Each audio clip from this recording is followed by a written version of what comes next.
Kitty cat. Hmm? I said kitty cat. Oh. Where'd you find the link at? It was in the lobby. I haven't refreshed gun channels for like 3 or 4 hours, so. Oh, good. Yeah, so I didn't have one. Yeah, it'd be... Oh, you didn't have one? I posted it in the other hangout. I thought you were still there when I did. Oh, no. I got it from where you posted it here. Somehow Edge has a link. Damn it. Best Yeah, chat, I thought I blocked it. best chatteteer in the whole world. But yeah, I was really bummed that I was really excited about the AK stripper clip thing. That one I bought was crap. Oops. And we'll find a link and tell people not to buy it.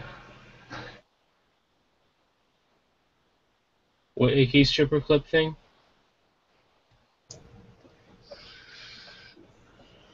It's this thing here. Hold on. I'm too tired, man. Too much barbecue, too much cooking today. You didn't even Facebook about Happy Mother's Day or nothing? What a jerk. I don't do that whole frickin' shut up. I'll kick you. I'll make a pair of boots out of you. Bark one more time. Hey, shush. So it's a piece of crap, I take it? Yeah, it didn't fit any of them. I mean, it barely fit over some of the mags, and the ones it did fit over, it didn't have the proper angle. And then, in attempting to adjust the angle professionally and minutely, it broke. Really? I think the first 3 letters in the name here, in the listing name here, are your problem. Yeah, I'm gonna look for a better one or build a better one. I'm pretty bummed because it's a cool idea. Well, Chinese ones work, so maybe they just make it a shittier metal or something. Yeah, like I think it's just where they have it welded or whatever, or soldered. It's not even welded; it's soldered. Huh. It's like you can see it in that picture. It's like right there at the front where it locks onto the front feed lip area. Well, you know, if you made your own Huck, you could open up like a tactical line for your shop. Oh, that would definitely be one of the things marketed. I don't know how I'm going to do all that, but eventually I will have a full setup. Besides actually, hopefully being able to rent out soldiers. I want to do all the cool gear as well. Oh, yeah. It'd be like Huck Water. Yeah, yeah, exactly. I want to offer full kits and, vehicle kits and soldier kits and. Or like triple Huckapee. I don't know. Yeah, there you go. The hell is that? We'll toss them out of that. We'll work on it. I was going to play on Huckleberry, but I was going to do it a little more subtle. I was going to call it Tombstone Tactical. Nicely done. All rights reserved. Yep, there it is. Now, well, now I can't steal it.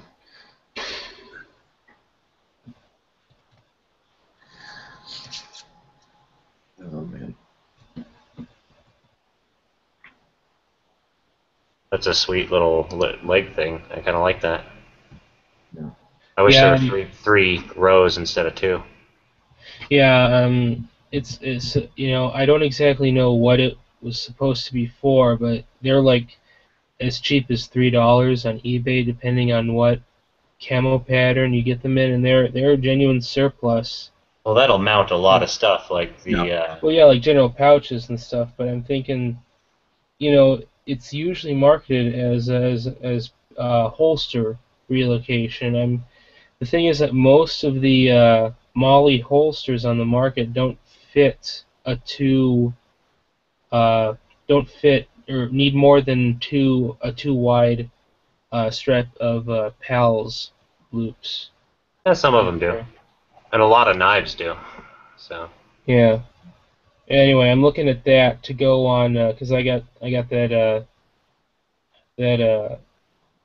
sub belt, that battle belt that I showed Chris the other night.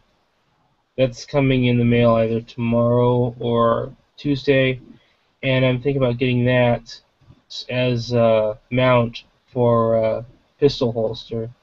Well, if you can get them things for $3 and buy like 10 of them, and you can make like a Molly tactical skirt out of them. Awesome. Tactical Molly kilt. Yeah, but it'd be more like a skirt, I think. Yeah, I was thinking, like the Romans.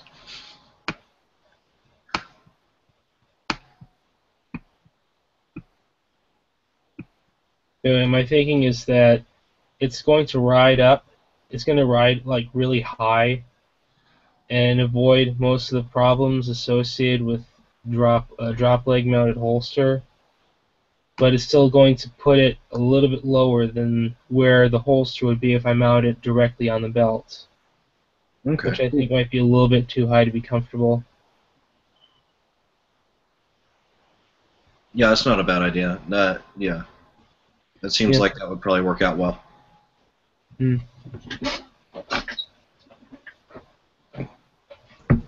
Aha.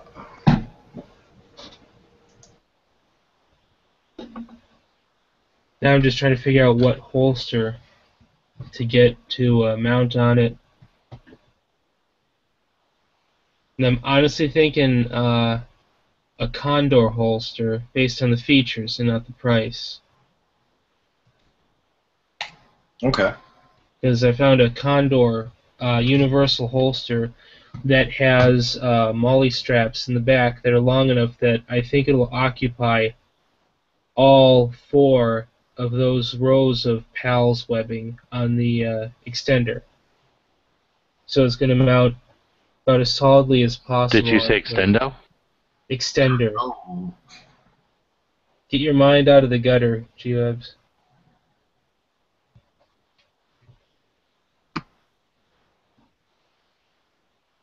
Either that or stop hanging out with DB so much.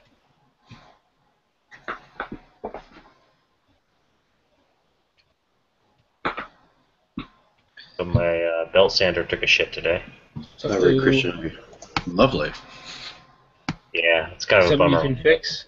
No, I tried. It's an electrical problem. It burned something out inside, so Oh. it's a So you little. gotta replace the motor or something.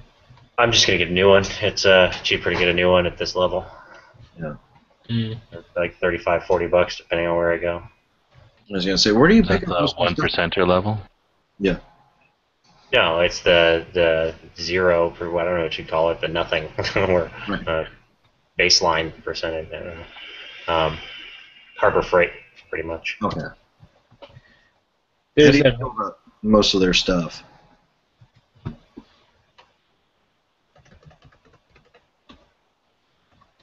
What? No, I was saying, how do you feel about most of their stuff? I've heard that Harbor Freight, I've got them for a couple things, but I've heard that some of their stuff can be like really hit or miss over whether Yeah. it's good or not. It's the way I feel about it is you haven't used a bunch of it. Is that it's awesome if you're picking something up to do a job because you can go do it for $30 or $40. But if you're buying something you want to last, something you want to use constantly, or you're building a business or something, it's not the best tool to use because they Nope. fail like mine just did. Ah, fair enough. I mean, if you you want to make a sword, yeah, sure, go spend $20 or $30 on a sander and a grinder, but.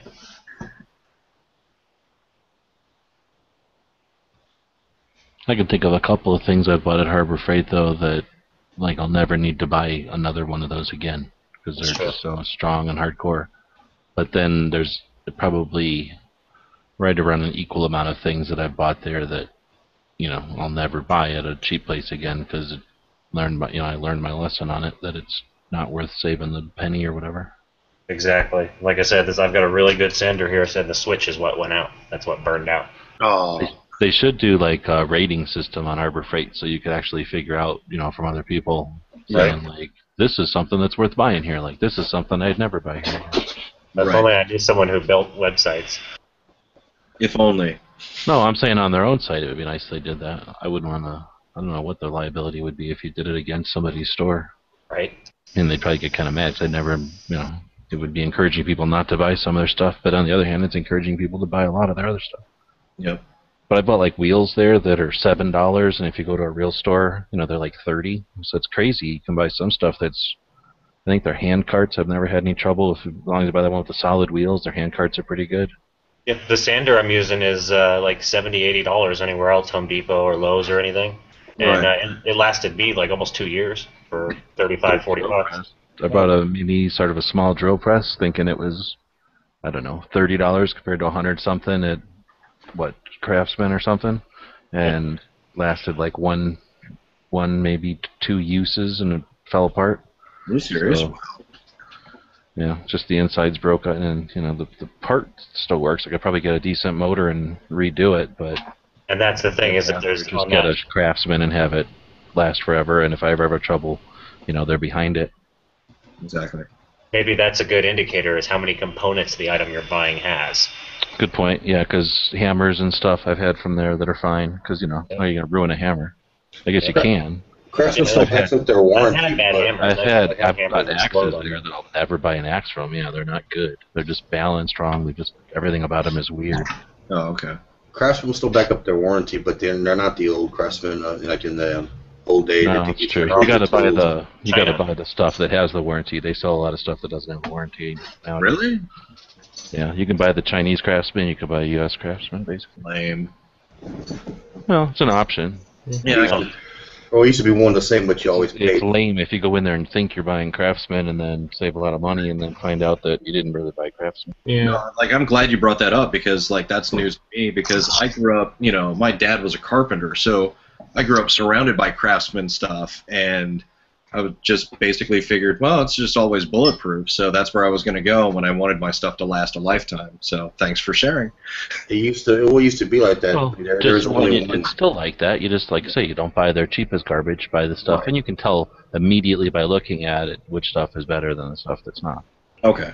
Here's an example of one I got lucky with. This is a little folding razor blade, lock back razor blade. And I've had this thing for like, I think 10 years, 12 years now, and I use it all the time. And it's actually really cheap. I think it was like a store brand, like Home Depot or Lowe's brand. And the only thing that ever happened is the little thumb stud broke off, and I Gorilla Glued it back on. I've never had an issue with it. But that's one of those things. Like I've bought probably 3 or 4 dozen of these over the years I worked in construction, and Right. this one is the only one that's lasted, no matter what brand I bought. So it's just I- one of I those li- things that just happens I to like- be nice. Klein Tools is a brand I like. They're expensive. I've had nothing but good luck with Klein Tools. Pay tools. Klein. Klein. Anything Klein. except electronic tools, though? Pretty much, they're mainly in the computer spectrum. You need like a specialty wire crimper or something. Nobody normal is going to buy Klein unless you're working on electric boxes or something. Yeah, for the most part. I mean, but they do make socket sets and other tools and bags and whatever. I've had pretty good luck with the hammers. Again, they are a little pricey. Do you guys have used tool places? That's the cool For part. stores? Going to used Pawn tool. shops. That's about it. Yeah, I Yep. guess pawn shops are pretty good for that. We have one or two that are specifically tools, though, and those you can get stuff for pennies on the dollar. And I don't Yeah. mind at all buying a used tool, especially a good brand of used tool. I'd almost prefer to buy it used because then I know that it isn't, one with a bubble in the casting or some lemon that was going to break anyway. Exactly. And if you buy a used one, 99% of the time, even if it does break, you can still send it in and get a brand new one shipped back to you. Oh yeah. You can go in there get like a used Estwing hammer for pennies on the dollar, and that thing will last you. It'll last you until your grandchildren are around. Yeah, even abusing it, exactly. Like I said, I go to pawn shops and I picked up this one, those infrared thermometers, little laser deals on them, and I paid $10 for it, and I got home and found out this thing's like worth like $150. That's what they sell for. It was on clearance because they couldn't get rid of it. That's one of those things that I buy at Home Depot, or at Harbor Freight. Those are like $30 at Harbor Freight. I bought a few of them. This one I didn't. It has some extra features like the laser and some other stuff that's on there that you can really mess with it and change the options on it. I got it there just for giggles. It comes in handy when you need it. Cool. Do you point it at women to see how hot they are? I let them point it at me and guess. Broad tools. 0. Has anyone ever owned an axe with a fiberglass handle, a fiberglass reinforced polymer handle? We're not going to get into the stud detector. Nice. Yeah, it fell apart though. It was old. Really? Oh, okay. I was gonna say I've probably the best axe I've ever owned, and I cut wood professionally for years, and I've never had a better axe than the Fiskars splitters. How do you do chores professionally? That's like saying I wash dishes professionally for many. We were making about $35 an hour selling firewood. Hey, dude, at one time, they never thought there's gonna be I lumberjack. cleared the dishes professionally. Wait till there's like dishwashing competitions, or like look at Emilio go. I've done dishes professionally. I've Yeah. dusted professionally. Exactly. I'm trying to think all the stuff my grandma made me do that I hated to do. If you pay bills with it, it's professionally. Are the Professional. steel shaft axes and hatchets superior to the fiberglass? The what now? No, fiberglass bends, so way less abusive on yourself. Yeah. Well, I mean, as far as like as an example, I went to this place. It's called Farm and Fleet, not too far from my place. It's kind of like a old school home repair place, but they also sell stuff Except for it's your the size of Walmart. yeah. But they sell stuff for your horses and your cows and stuff like that. Anyway, I was looking for a replacement hatchet, like a camp axe sort of thing, and there was a Coleman one, which was for like $9.99, and the head was clearly separate from the shaft, and it looks like it was epoxied on there. I mean, it looked like it was Garbage. priced cheap. Yeah. And then they had this other one that was several times more in price, but the head is the same piece of steel as the shaft. It's out of one piece. What's really important is whether the head or the shaft is hollow or not when it's metal. I know it's one piece. I'm not sure about the inside. Probably not hollow then. Could have asked him, can I joke? Well, you think that, but East Wing hatchets and axes are hollow handled and they bend really easily. Well, not really easily, but fairly easily. But then I got ripped because that's exactly the one I got. You're in good shape. Their hammers No, are. it's not that you got ripped. It's that you have to be mindful that that's hollow. You know what I mean? Mm-hmm. Like it can take damage as opposed to a solid piece. Well, I mean, I didn't buy it so I could be haphazard with it. I just figured if someone else was using it, because sometimes when other people use your tools, they're not quite as careful as you are. Exactly. Borrowed tools can do anything. Yep. They'll use it as a lever, all sorts of things it was never designed to do. Yeah, so I was saying though, the definitely my personal choice after Isn't that using going to ruin it? No, it's not mine. I don't care. a splitting maul and a actual wood axe for years is the polymer ones with the fiberglass core work better than anything because you cannot damage them no matter how much you abuse them. We had one go through a house fire. I don't know about that. I've Also, personally broke added fiberglass axes before. Yeah, okay. Well, if you get a good All one. it takes is slamming it. Oh, it was a good one. Name brand, good, decent stuff. It's just if you smash it against the fiberglass, handle instead of the head, it'll only take so many hits and it's dead. We're talking about a different axe. We're talking about a different handle. I'm talking about one that's a solid polymer for about almost a half an inch, and then it's got a fiberglass core. Not a solid fiberglass piece. Those are the tough ones. And then Fiskar makes one that doesn't even have the fiberglass core. It's just a polymer handle, and it's that one personally I've used more than any other axe ever. So, Also, added bonus is they don't conduct electricity very well. So, If you're going down chopping down electrical transformers, you should be in good shape. let me yeah. turn this into the axe chat. So when you're going out buying handles, is there any way to delineate the difference between the one type of fiberglass handle and the other type? So lobby chat, we could talk about popcorn if you want to. Yeah, the ones I'm talking about, I can't speak for a full fiberglass, but the ones that I'm talking about, you'll see there's a big fiberglass bone sticking up in the center where you would mount the axe head. It's like yellow usually, and the rubber's black, so you can tell. Or blue maybe, and then the black rubber. okay. And they are particularly good at handling the overstrikes. Gotcha. Good to know.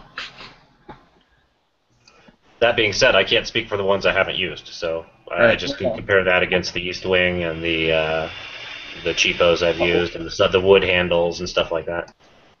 Well, I'm looking to pick up a kind of a just in case full size axe, so I'm gonna trying to look around at what I'll call garage sales to get it on the cheap, because I'm not looking up any side business of cutting wood. Just go to your local fire station and rip off a couple. Yeah, that could go over real well. No, they got them right there. It's like on the truck. They want you to have it. It's like, and you paid for it too. That's the best thing. Technically, you do.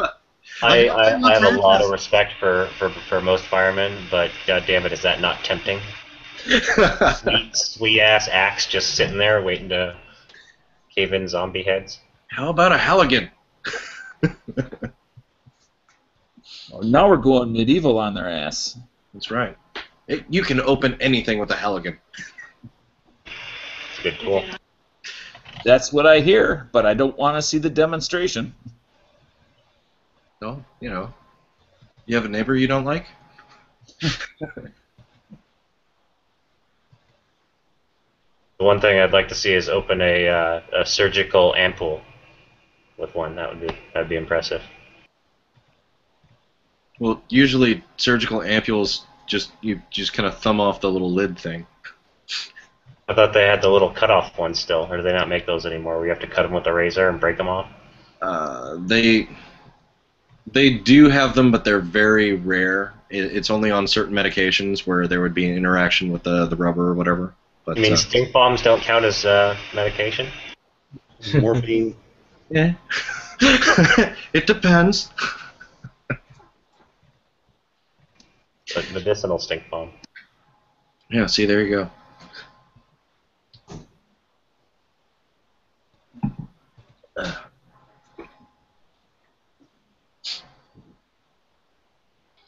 So what's the deal with Michelle Obama holding up that hashtag thing? I've only seen the people making fun of it. What started all that? Oh shit, I can't remember what the original said. I saw it too. What was it? It was like Save the Girls or something like that. It's all reference to that dude over in Africa who has basically this Muslim following. They kidnapped like 300 school-age girls, and they're gonna sell them off. In Nigeria? Yep. So is it her way to urge her husband to do something, or That was the problem that I had with it, that I found so ridiculous. Christ. She has this look on her face like, oh, if only there was something I could do. If there was someone I knew. Yeah. Like, really? You don't know anybody? Yeah, you sure? No, nobody. None? Not one. Interesting. so is that the point, that she's just out there using social media like without like conferring with the rest of the White House people or staff or something, or? I believe that's kind of what it is. It's just kind of the ridiculousness of the First Lady is over here with like this hashtag Save the Girls. Well, and pretending as if she doesn't know anybody. Right. Well, As that's if what I'm she's saying. like It's one of even us. okay. Yeah, that seems kind of weird. Like she doesn't talk to her husband, or you Yeah. told her to go ask the country, I'm not going to do it, or? Well, it was also done, I believe, either about the same time that the U.S. had kind of like, quote unquote, let it leak that we were sending people over there, or it was done after. So it's like, I don't understand. Like, something's already being done about this, and you think hashtagging's going to solve your problem? Oh, we've already got people over there taking care of this? Yeah, they arrived a couple days ago. Oh, good, okay.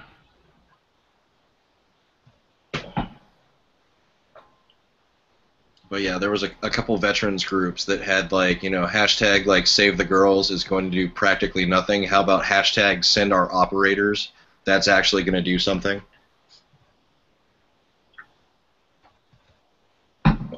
That's what I had seen, people that were like, just send us, we're ready kind of thing. Yeah. And then people were giving them crap about it, and I'm like, I guess I don't know the whole story, so I don't know why everybody's getting offended or upset or whatever.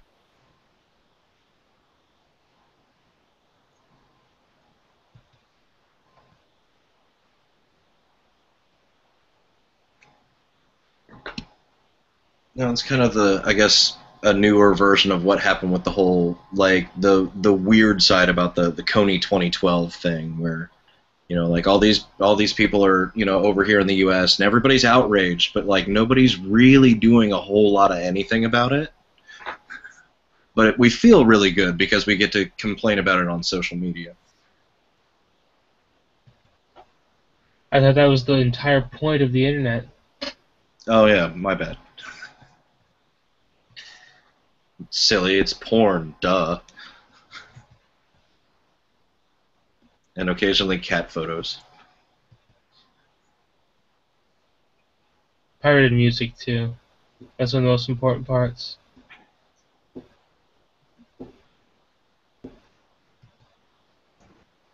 It's Mother's Day. It was. Yeah. Yep.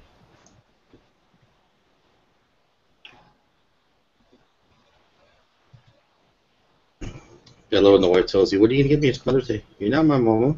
Yeah, you're not my mom. It doesn't matter. Shouldn't she be getting you something because you helped her become a mom? Exactly. That's what I told her. And so let's repeat the process. Go upstairs real quick.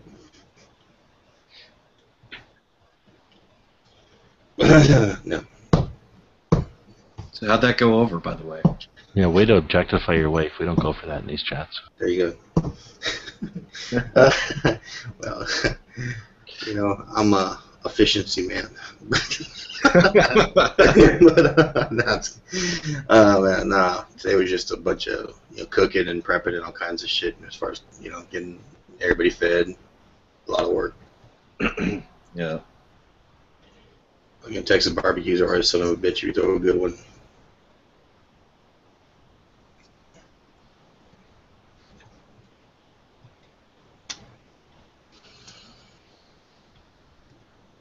Other than that, got a new video out. Check it out. Well, how can I say no to that? Mm-hmm.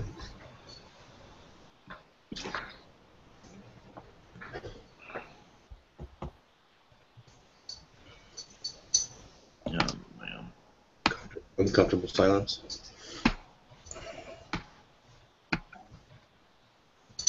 Keep waiting for Freedom Munitions to have more blaster ammo and 9mm, and they don't.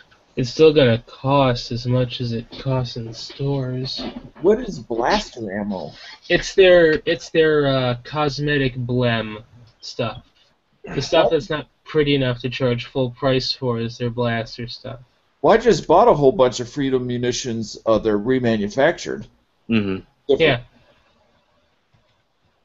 Yeah, that what you bought is like a step above this. This would be like all the stuff that wasn't good enough. It wasn't up to the cut to make the stuff that you bought. Okay, I mean, because the stuff that I bought, it's not dented or anything like that. Right. I mean, Well, looking Well, at like- the pictures, it just looks like there's like just discoloration on the casing. Like the case is Well, not bright and I was shiny. gonna tell you, The, one of the last things about Winchester White Box, it always has that kind of shitty color on the case. With the I had bought some blaster 9mm. Actually, oh wow, more than 18 months ago, and there were like little specks in the copper jacketing on the noses of the bullets, like the copper plating is imperfect. Okay, so just discoloration, or is there like pitting on it? Yeah, I can go grab a box. I still got. When the crisis, when Sandy Hook happened, I suspended pistol shooting entirely. I can go get a box of whatever. Well, I mean, I'm not a big fan of this ammo, but now that I shoot a little, 3 Glocks, or when I had the SIG, I'd run it through that tool ammo. I won't run this through a 1911 because a lot of soup comes out when you're cleaning your gun. And I've actually seen my buddy's Colt Commander, Combat Commander. It broke the extractor, the claw on the extractor. Ooh. And we were like, he's like, what the hell? 'Cause he was like, yeah, your gun's be shit. Let me show you what a real Colt can do. And it put his Colt, and I was like, and then all of a sudden, like within 6 rounds, I was like, Ooh. it stopped going, feeding the next round. And I'm like, what the hell's going on? And then I looked at it, and I looked at his gun. I go, dude, your extractor's gone, dude. And he looks at me, that piece of shit ammo you fucking bought, your fucking fault, blah, blah, blah. And I go, no, you show off. You're the one saying your Colt can eat anything. But your 30-year-old Colt, can handle brass all day. But steel ammo, I've heard people contradict this, this comment or his ideology. They're just like, you can shoot anything all day. But there's ARs that can't feed steel. Right. So. Again, when you get in the Colt, you buy a nice Colt. People say that they're not going to feed, steel through it. They're going to, use brass on that one, and they have their good or reliable that eats anything. Like the one I built can eat steel ammo all day, and it's fine. It's dirty as shit when you get it home, Yeah. but you can shoot and have fun at a cheap price. Oh, I just made the decision that this blaster ammo that I have left is only going through the CZ because the first case that I pulled out of this box, or the first cartridge I pulled out of this box of 50, split neck. Do the boxes look the same as the regular Reman? No, it's white with a black stripe around it that says blaster in red letters. Oh, okay. But no, I mean the first case that I pulled, the first cartridge I pulled out of this box, there's a pretty large crack in the neck of the casing that looks like it goes all the way down to the base of the bullet. So yeah, I'm not gonna put this in my Korean. This stuff's only gonna go through my high power because I don't think the Korean is strong enough to handle any bad rounds. But yeah, I'm looking at it, and there's some spots on the nose of the bullets, discolorations, dents in the jacketing itself. Okay. So do you feel like it was? Do you box feel of like, that? Huh? I'm How sorry. much does a box of that stuff run? Well, last time I checked, it cost like $13 a box for the blaster. That's not even a deal for something. No, it isn't. No, That's it a isn't. Freedom before Sandy Hook, Freedom Munitions, they were competitive, and then afterwards their prices went up, and they never came back down. Well, it says according to their website, they've got their box. They're sold out, but their box of 115 blaster 9mm is a box of 50 for $11.03. But again, they're sold out, so I don't know. As soon as they come back in stock, that price could completely change. I Okay. just bought, and I haven't had. It's not delivered yet because the order's in process. But they had I wait for certain like shipping deals because that's Right. where it catches you. And I go on price per round, and I got from them for 9mm remans. It was 28 cents to my door, including shipping per That's round. awesome. I don't care. I don't care who you are. That's awesome. Okay, I just found another cracked casing. There's an X. The crack is in the shape of an X. Like Wolverine did his claw thing through the case. And I'm actually able to peel the brass away. Like, I'm peeling it out. And this is the second actual case failure, integrity failure in the same box. And I'm wondering, how many cases like this did I put through my pistols already? Yeah, I think honestly, like you've single-handedly gotten me to not want to buy blaster. I mean, I'll stick with the Reman. No, here's the thing. The blaster is supposed to be cosmetic blemishes, not Glocknade juice, Right. And this is... Seems like you're saving a lot of ounces, though, that way, because of all that brass you're not carrying around. That's true. But no, I'm gonna check all this very carefully, and I'm never buying Freedom Munitions ever again. Well, it's not Freedom Munitions. It's you bought bottom of the barrel and you get what you pay for. They Right. sold ammo that could blow up a gun. Yeah. Well, I don't care if it's bottom of the barrel. I would say call them out, and call them, give them the opportunity to make things right. Now, why do that? I'm an American. Well, complaining is your right. You can be like everybody else and just bitch about it on the internet, or you can actually do something about it. Uh-oh. That's some crazy talk. Your call. That's not a terrible idea. The worst that can happen is they tell me to go pound sand, and then I get the right to complain on every single internet forum I'm a member of for the rest of my life about them. Yeah. Yep.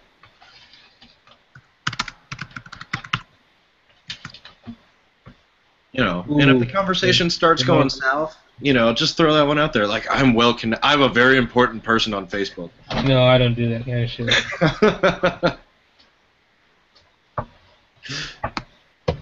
How dare you?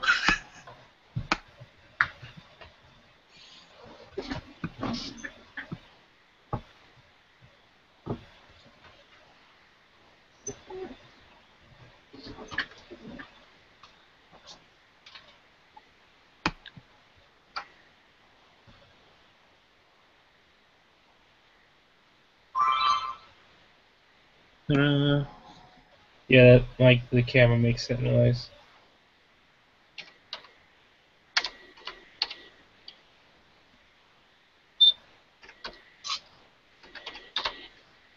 Yep, captured the defects in the case very nicely. But yeah, I'm gonna check every single round. So how many boxes of that crap you got left? Let's see, I think 7, counting this one here. You might want to think about inspecting every one of them. Oh yeah, no, absolutely. You know, not right now, but you know, if I ever take this stuff to the range, yeah, absolutely. I've got 2 boxes of Federal hollow points and 1 box of Winchester NATO spec that are my self-defense slash warfighting ammo. Hopefully, it's a short war for you. Well, I don't have very many magazines for my pistols, so, and they're, you know, like last resort weapons anyway. I do need to buy more, but it's just the fact that, you know, pistol ammo is so expensive. You know, you know, like I said, I'm not going to pay more for brass case 9mm than I would for steel case 223. You know, just.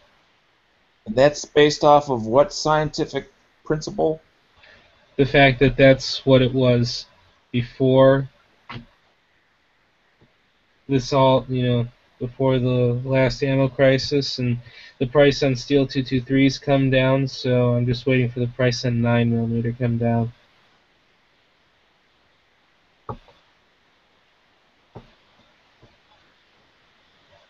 It's not terribly it's not the most terribly logical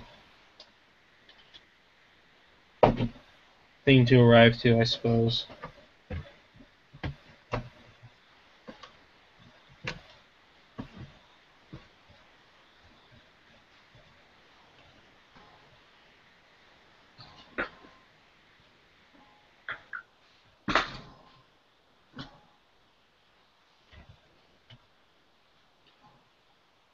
I recently discovered that I thought I had a small stockpile of 9mm, steel case 9mm, and then I really started looking at it because I was going to take it out to the range. Come to find out, I've got 900 rounds of 40 Smith & Wesson, and I had no idea. Oh, so now you got to buy a 40 Smith & Wesson gun. I have a bunch of Orphan Glocks that they're hungry for that stuff if you don't want it. No, that's just it. I've got a 40 Smith & Wesson, but it was like I was expecting to have 900 rounds of 9mm to train with and whatnot, and I was like, damn.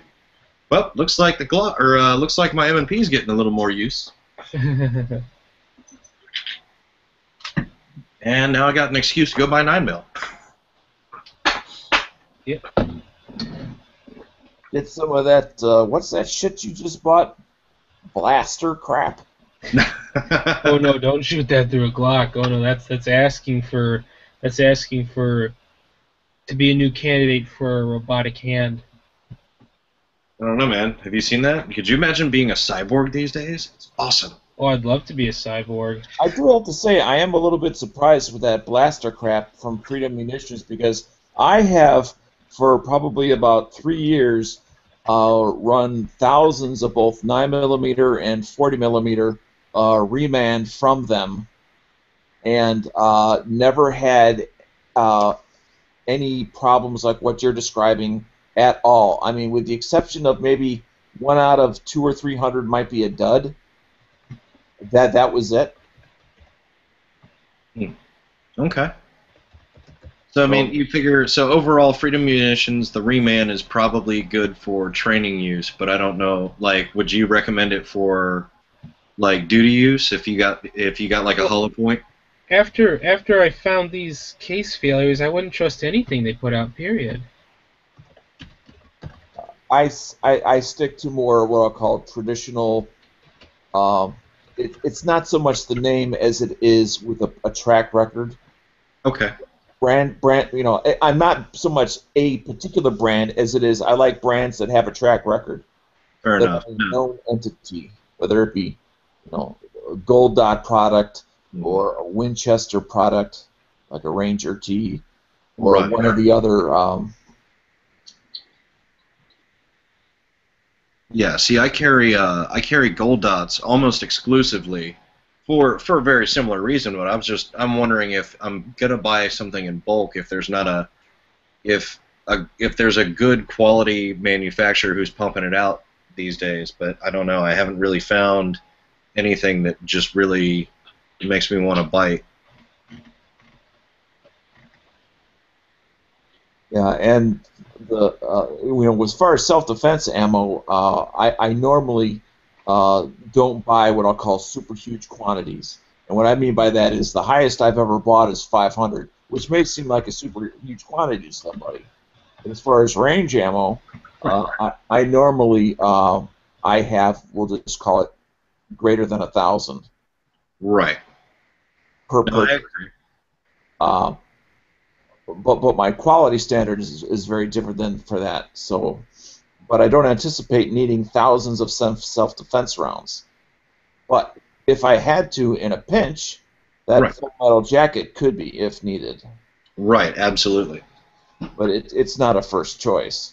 Right. No, I agree, and that's, I have a similar way that I go about it, where I'll have probably a couple thousand rounds of Full Metal Jacket per caliber, and then I'll have if I can, I'll get a hold of about 500 rounds of self-defense for the same thing, and Right. then kind of cycle through it. And then it also gives me time to wait for real sales, not pretend sales. Exactly.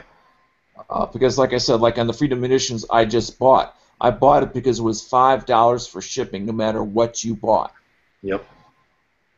And that, because it's the price per round to my door, because I include the driving to the Walmart, but that has a cost to it. Right. And if I can get it to my door cheaper than I can get it at, I'm just using Walmart as an example. I don't normally go to Walmart for ammo, but if it's cheaper than I can get it at Walmart to my door, why wouldn't I? Right. No, I agree.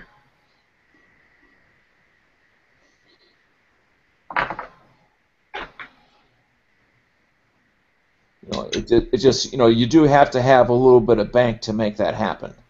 Right. Yeah. I mean, for guys that are scraping along just to get a box or two, that's not really practical for them. Right. Yeah, I see the big bulk buys as, okay, this is going to last me for, 6 months, a year, whatever. And then that's my plan, and I try and stretch it out as long as I can, really.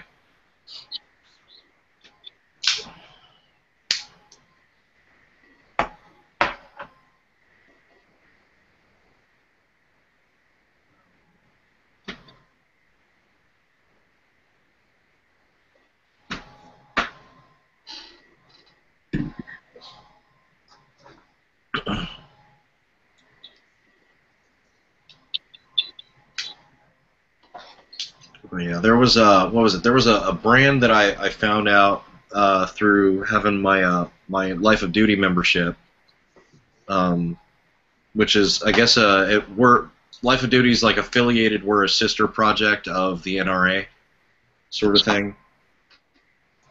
And there was a company, what is it, Blue Core Shooting or something like that. That I thought they did have really phenomenal pricing. And they would give you a discount for being a Life of Duty member or an NRA member.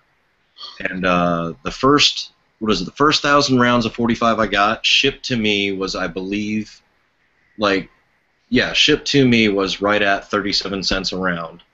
And that was all pretty good quality. And then I did it again, and it was a little bit cheaper than that. I think it was down to 34, 35 cents a round shipped. Mm-hmm.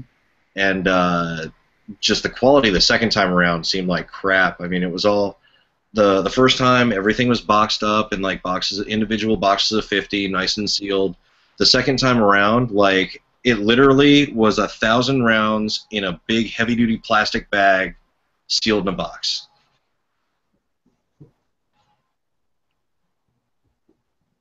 So I don't know if I'm going to be going back to those guys for bulk buys again, or. Well, in the past, how did they ship it to you?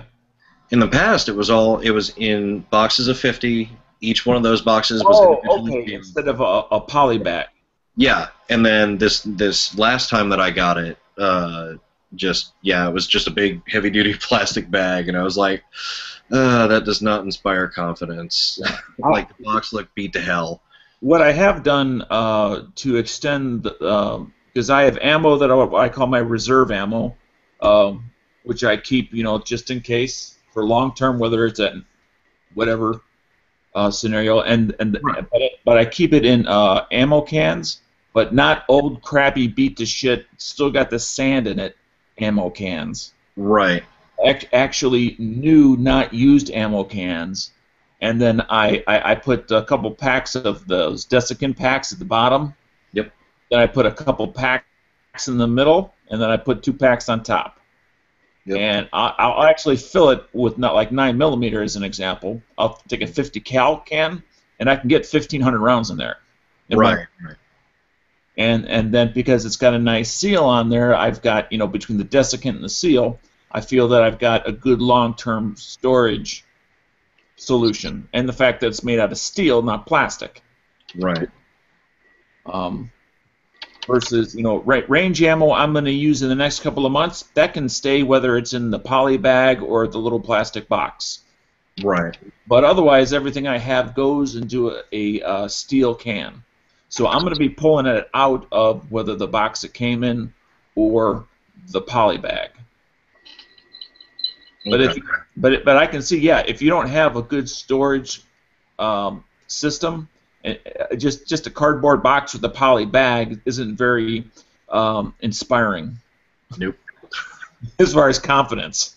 Yeah, exactly. Well, and I mean, it leads me to wonder. Okay, well, if you guys cut corners on your basically on the packaging like that, like it kind of makes me wonder about like, did you cut corners elsewhere? Right. Possibly, maybe that's the reason why it was a little cheaper the second time around, was they were like, hey, let's just ditch the individual boxes and just do a big poly bag and be done with it, but I don't know. It seems to me like a couple cents a round would be okay to make a little nicer presentation, I guess. Oh, yeah.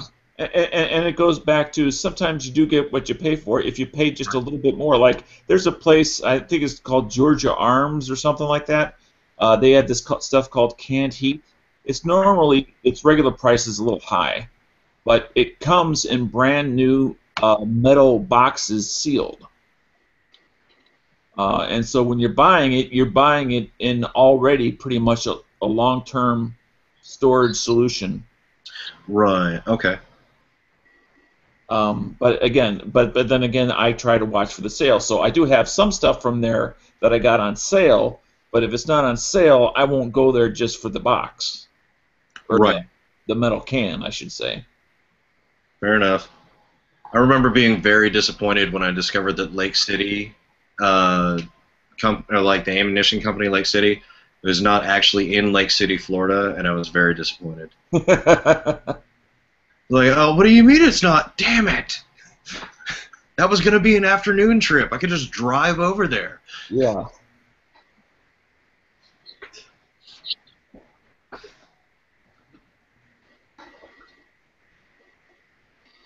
Hey guys, I got a question. Yeah. I store some of my ammo. I bought a lot of 30-06 from CMP, and they come in the old ammo cans. Okay.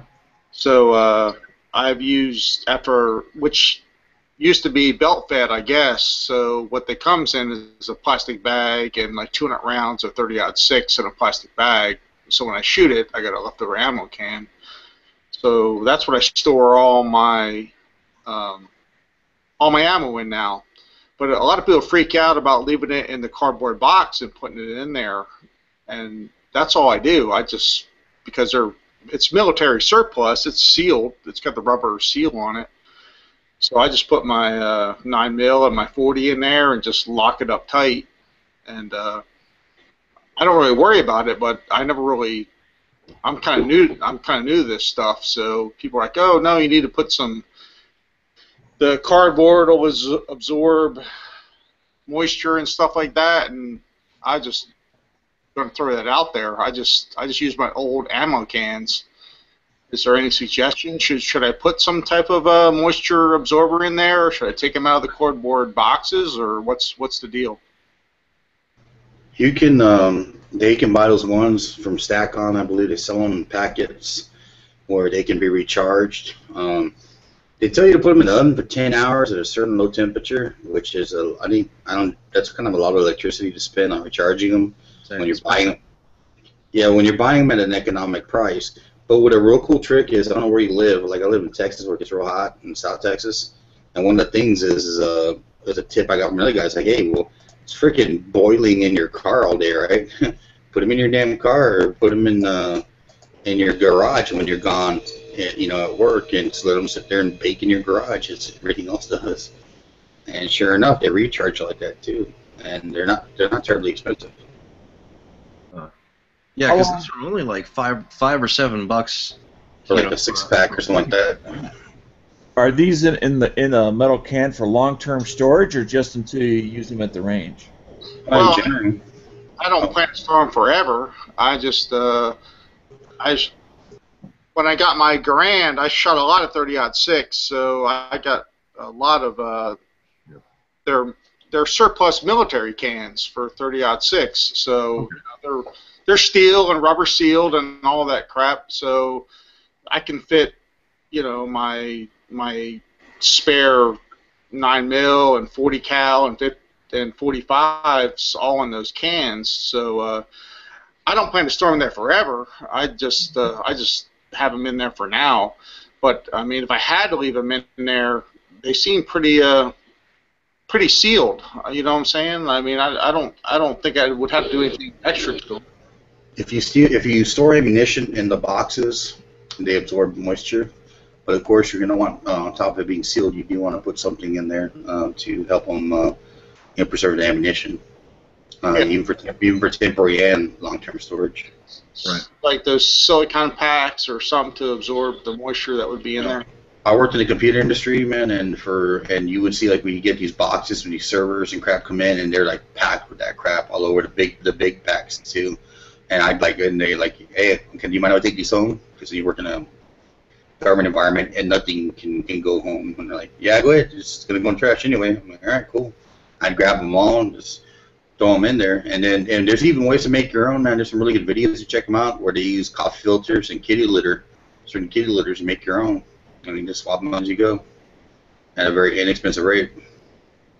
Yeah, well, they're not exposed now. I got them down in my den, so they're like, in a controlled environment. But I mean, I don't plan to bury them in my backyard. But if I had to, of course I would. But, well, that would be my question too. Is like, how humid is it? Because, like, for example, like I live in Florida, so. Well, I live in Florida also, dude. Daytona Beach. Okay. Inside the house, there's no humidity. So when I sealed it up, there was no humidity. But if I had to put it outside, well, of course I buried it in the ground, there wouldn't be any humidity. But obviously when I put it in there, there's a little bit. So. Right.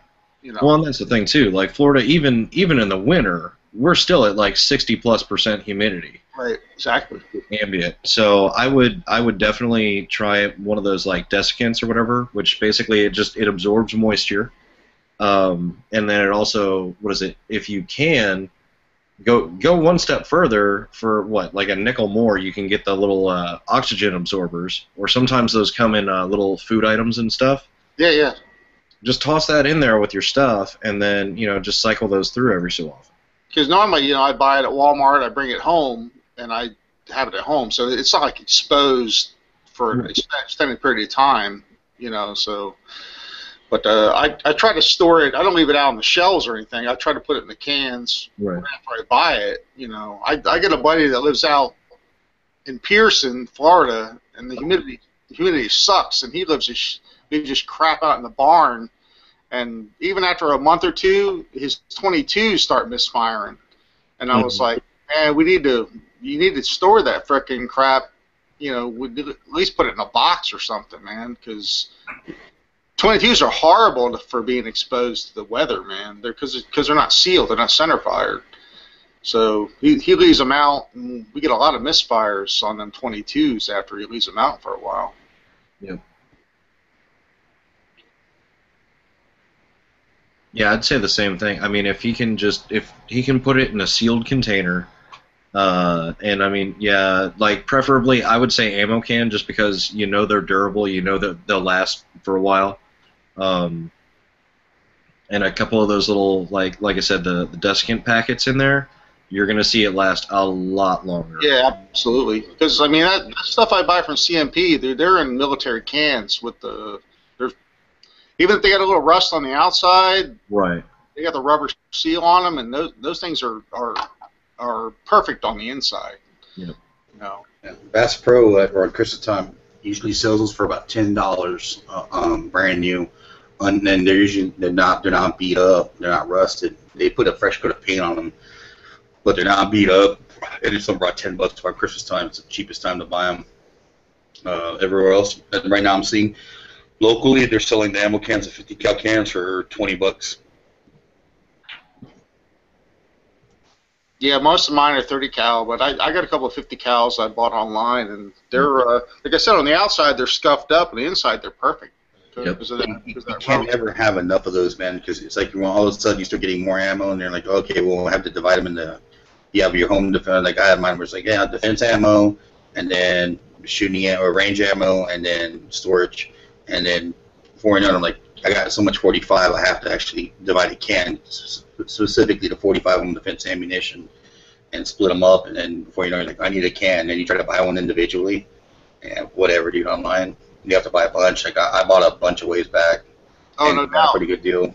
They're absolutely worth it, man. I got probably 20, 30 cals now, and 4 or 5 50 cals, and they're well worth their money, man. Just put your ammo in there and lock them up, man. They're good. Yep. And depending on how anal you are about your ammo, like I've got a buddy of mine who he went off to sniper school and came back and whatnot, and like he does his own hand loads and all that stuff, and he'll not only will he put it in the ammo cans, but he'll send it through one of those like food saver systems. Vacuum. He'll throw the oxygen absorber, moisture absorber in with the ammo, send it through the food saver thing, vacuum suck all that stuff out, seal it, and then throw it inside the ammo cans. I think it's ridiculous. I have no idea why he would need to do that, but He's got the freshest bullets in town. I'm telling you, and they'll stay good forever. Well, damn, I thought it was good just throwing in the ammo can down here, but that's I think so. awesome. I think it's just fine. But you know, again, he's a military sniper. Like he gets paid to go shoot. There's a lot of freaking humidity here in Florida, but I figure if I buy it at Walmart, put it in the bag, and bring it home in 10 or 15 minutes, and then bring it in my house, I figured it didn't get it too exposed. So I figured it's all right. I would say for most intents and purposes, sure. Now, if you want to do like a dedicated, like, hey, this batch is going to be for like super long term. Oh yeah, absolutely. Then I would say going to more of the extremes. Yeah, sure. Yeah, no doubt, dude. I don't have a stash yet, and I haven't buried anything yet, but you never know. I might have to bury something. So. What are you talking about? You never will bury stuff. Just saying. It'll never happen. I want to have one of those deals I guess people that like they have in the city where you just like go and just looks like a normal like bakery or something, and they have in the back is where they have an armory, back at the bakery. That's what I'm talking about. Oh, crickets. Hello. Hello.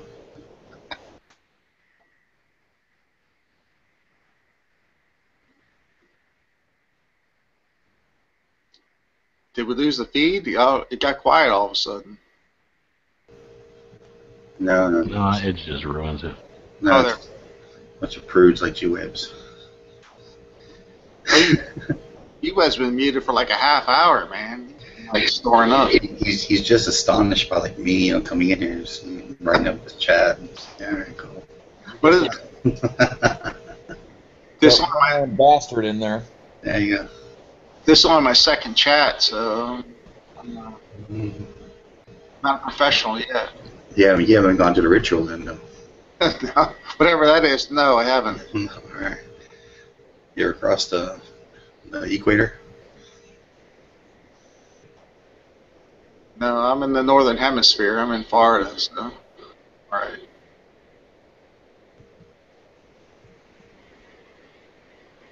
Cool, man. Keep chatting. That's the way it works. I see a lot of tool ammo on that desk there. What is that back there?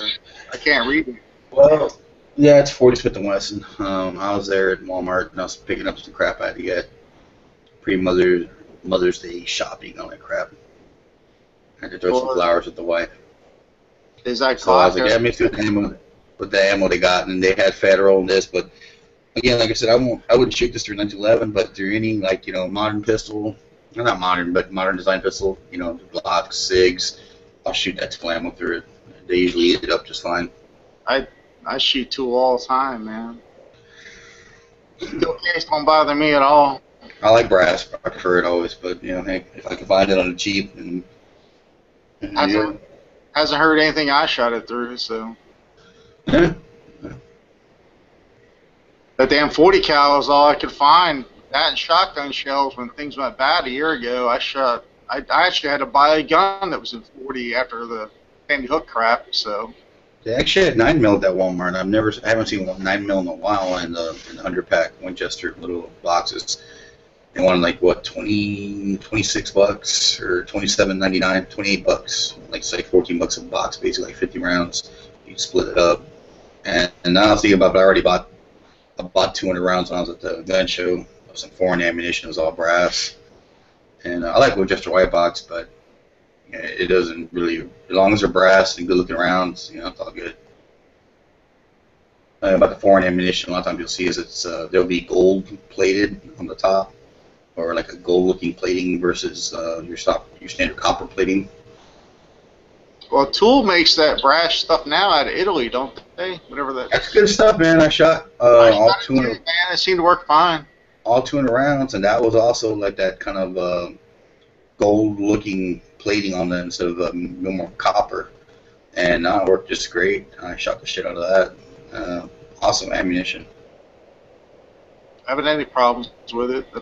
I like, of course, buying United States ammunition, but I don't know what Winchester exactly is anymore. As far as Odin, the parent company that owns it, what their stake is now, and how they feel about all that shit.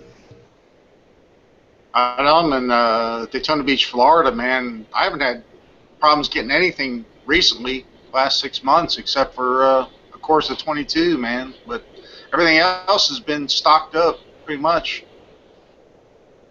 You can go we have a Gander Mountain now. We have one here in San Antonio, and they always have ammunition in stock. I haven't tried to go and reach out, go make that trip to go over there and get some, because I'm always trying to, get a deal on ammo, not just, stock up on whatever I can grab my hands on. Right. And 45 is going on about $23 a box on average. Blazer brass. It's going on about about $22, $20 a box here for 45 ACP. I like shooting 45 preferably, and then 9 and 40. I have some other chamber, some other ammunition as well. Yeah, Blazer brass is that It's cool, but it's dirty. Yeah. All ammo's dirty, but that one just uses a little more mess in the gun.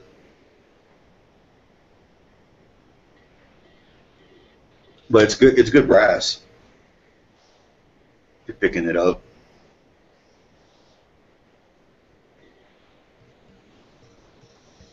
That's the one thing I like about indoor gun ranges. You can usually collect the majority of brass versus a outdoor gun range where if you don't have a freaking brass buzzard right next to you. Yeah, well, I don't reload anything right now besides my my shotgun stuff. I'm not set up yet, but I'm collecting brass, and waiting to get the equipment and at least have something to start with. Yeah, I got a friend. I go shoot at the range, but usually I shoot at my friend's property. So we try to collect up most of the stuff we shoot. Just got it in a container. Neither of us reload yet, but we got a whole bunch of freaking brass and shells and stuff. But I figure someday if we ever decide to, reload, we'd have a nice start on doing it. So.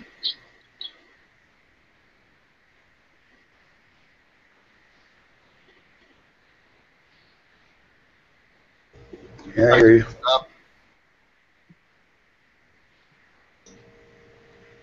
So you get everything, but even I try to reload my shotgun shells, man. Can't get no fucking primers. God damn, man. Primers are a fucking pain in the ass to get, dude. Jeez. Actually, what's weird is Academy didn't used to carry primers, and they do now.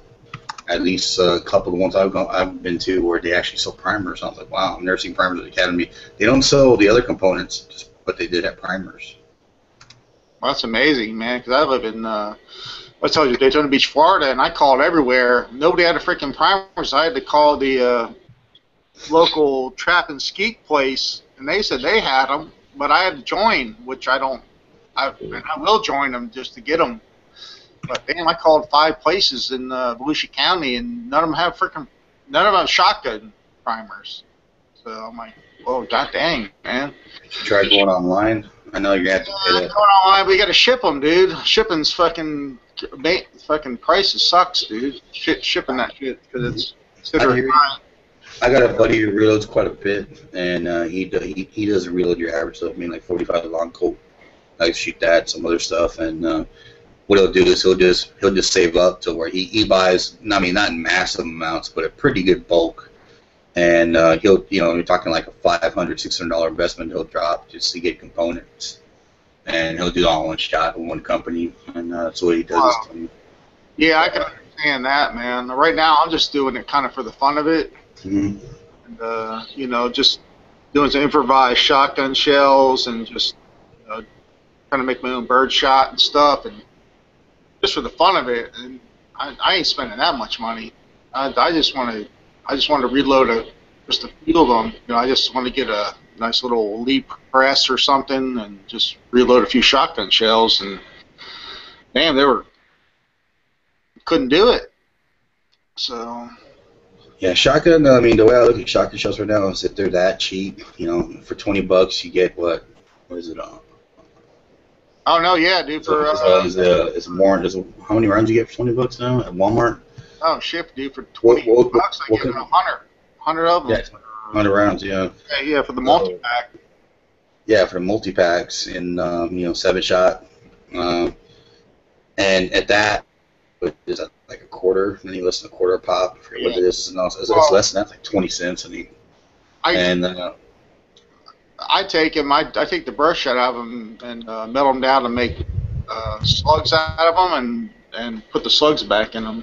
So those are usually low brass. I mean, everybody. Yeah. I mean, I don't know much about making them myself, but everybody else that makes them usually use high brass on them to make slugs. It's just for fun, dude. I just make 7/8 ounce slugs and take the bird shot out and push the slugs back in them, the least slugs, and make some low recoil slugs just for fun, for going out there and shooting some stuff up. So, I'm not a hunter. I'm just a recreational shooter. I just want to go out there for fun. Shotgun's the cheapest way to go, brother. That's the cheapest stuff out there. No, I mean it is. I mean you can have a lot of fun too. You can buck up on it. And during the whole craze on the ammo, everybody buying it all up. That was the one that you always saw on the shelf, like Corp was talking about earlier. Yeah, I got a shotgun and 40 was all I could find. I had to go out. Well, I bought a damn High Point 40, but 40 was all I could find. So I bought a bunch, well, shit, 1,000 rounds of 40, because that's what I figured I could trade it if it got bad, because I could find 40 every time I went to the damn store, man. Walmart had 40 all the time.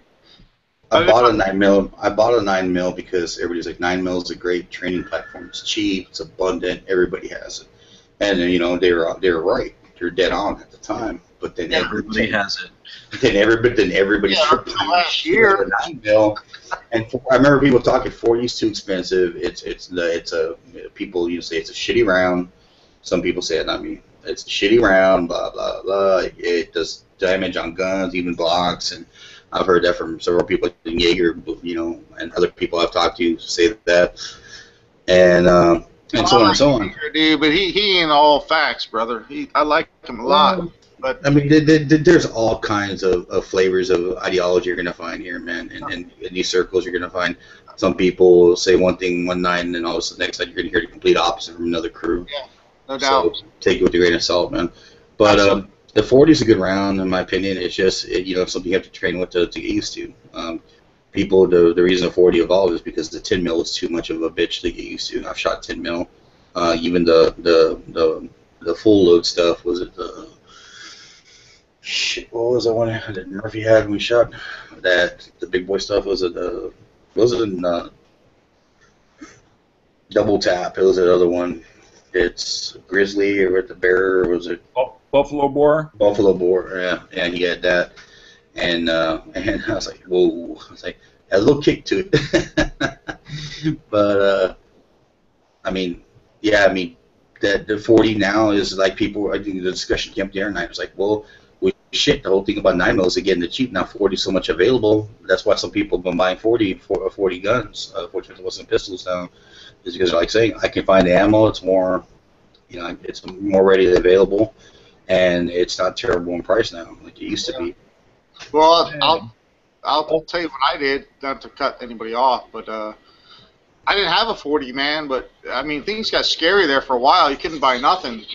And my Walmart always had 40, so every time I went in, I bought 3 boxes of 40 because I figured if things got real bad, I'd trade it. And I ended up with 1,000 rounds of 40 and no gun to shoot it out of. I can help you with that. I mean, this is a joke, but I went and bought a High Point 40, dude. I bought it. I bought a High Point 40, and let me tell you that thing shot all right. I never had a problem with it, but the only reason I bought it was to shoot all my 40 cal out of it. You're invested in it, yeah. So it's a big bulky gun, but it throws lead down range, and it throws it down pretty damn good, man. So I was like, all right. So I got probably another. I still got 1,000 rounds of 40 left, and I was like, well, that's what happened. I mean, when things went bad, that's all I could buy. So I figured, what the hell, man? I'll buy what's available. See, I went the other way with it. I don't know. I always liked 40. Like I started out with, like pistols in general. I was like, 45 ACP is my standard. If I want something a little smaller or a little better capacity, I'll go down to a 40.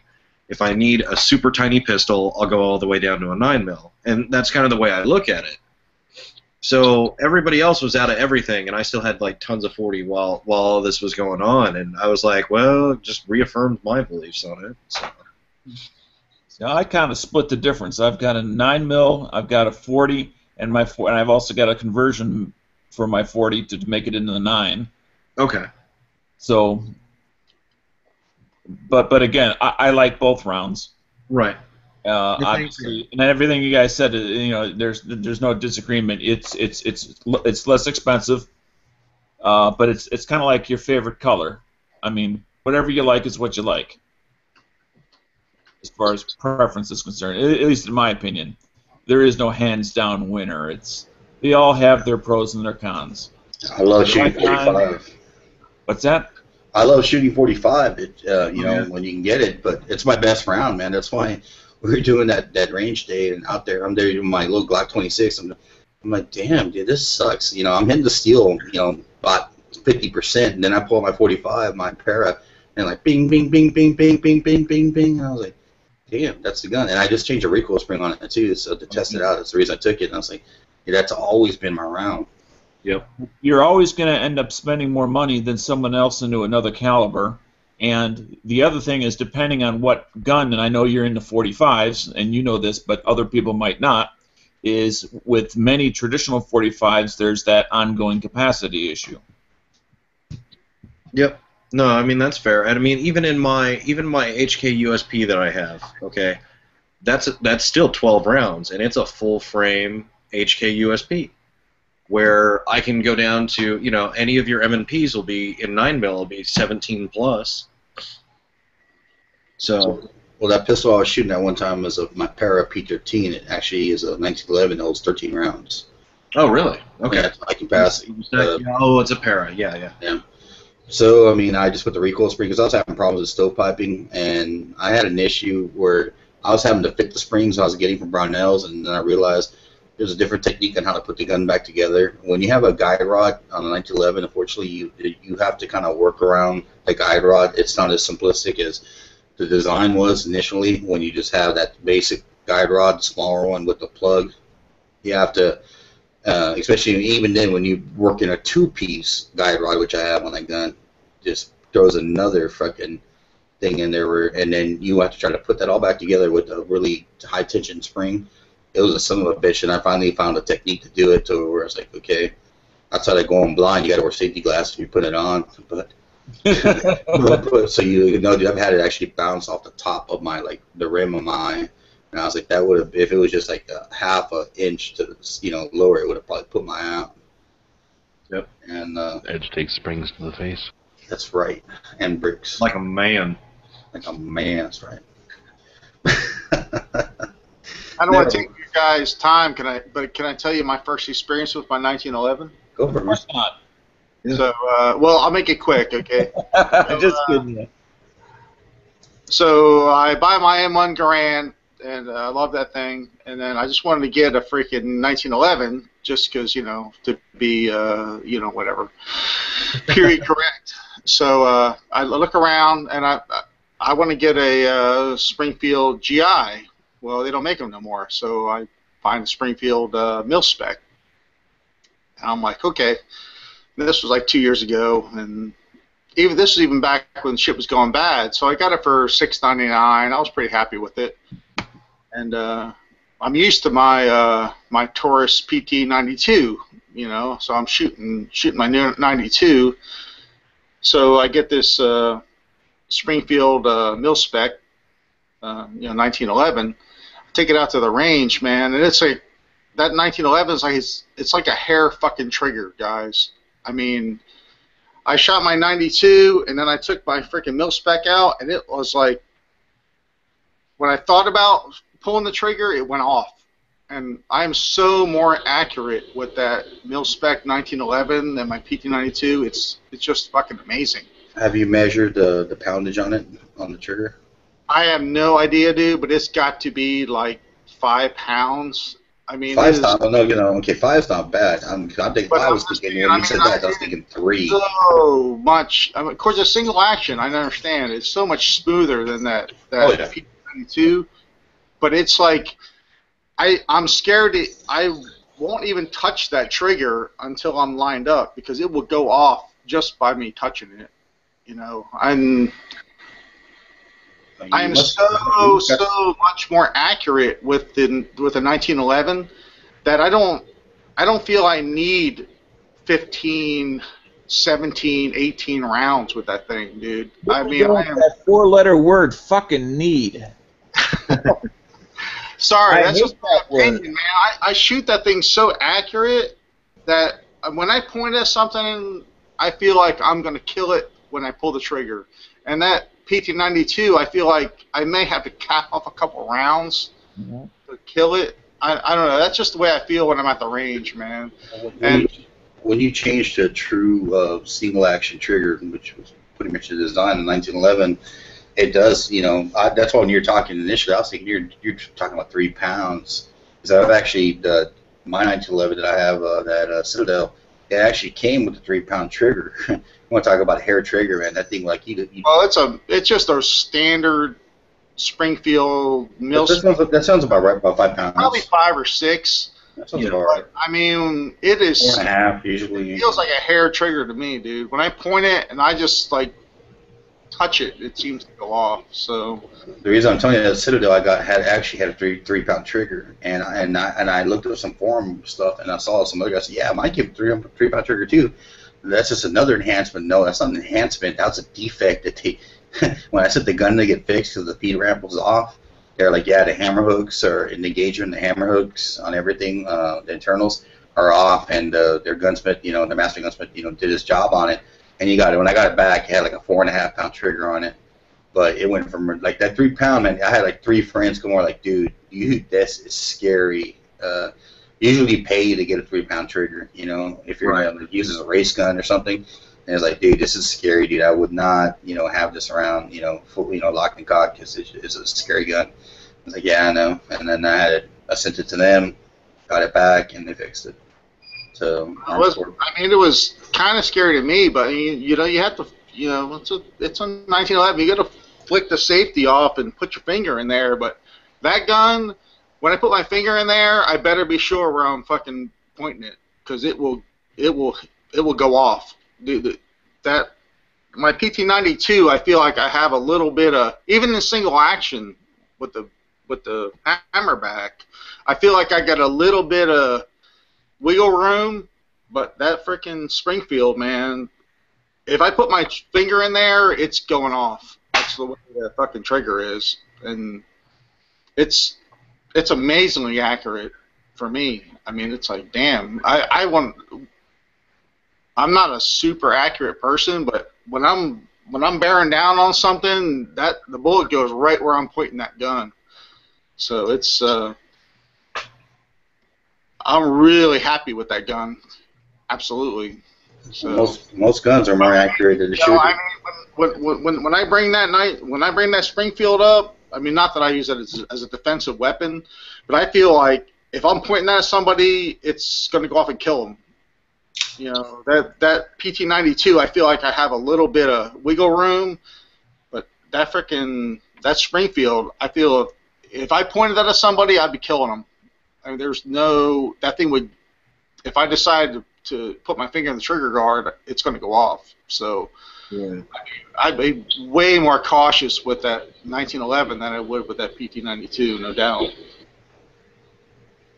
That's just my opinion. So that's just how I shoot that. I got a video coming up where I'm talking about carrying 1911, and oh yeah, when you're on the heavier side, you can usually get away with it. It doesn't really, it kind of mixes into what you got in the front there anyway. Some people, when you're on the skinnier side, more fit, whatever, it tends to stick out a little bit. A full size, 1911, but you just got to get away with it. Yeah, get a good holster, a good belt. And, I'll put it this: I'm not going to say that I'm an athletic build, but I'm athletic adjacent. Like I saw it once. No. Could you be sold for money in the slave market? Possibly if people were hungry. Okay, all right, there we go. Anyway, no, but yeah, like what I found is it totally depends on your holster and on your belt. Because I'll conceal carry my Spartan that I got, my Spartan carry, and that thing is wonderful in a G-code or in the G-code incog. Now, I mean, I did have to play with it a little bit to get the cant set on it and everything the way I wanted it. But once I got it set, it's wonderful.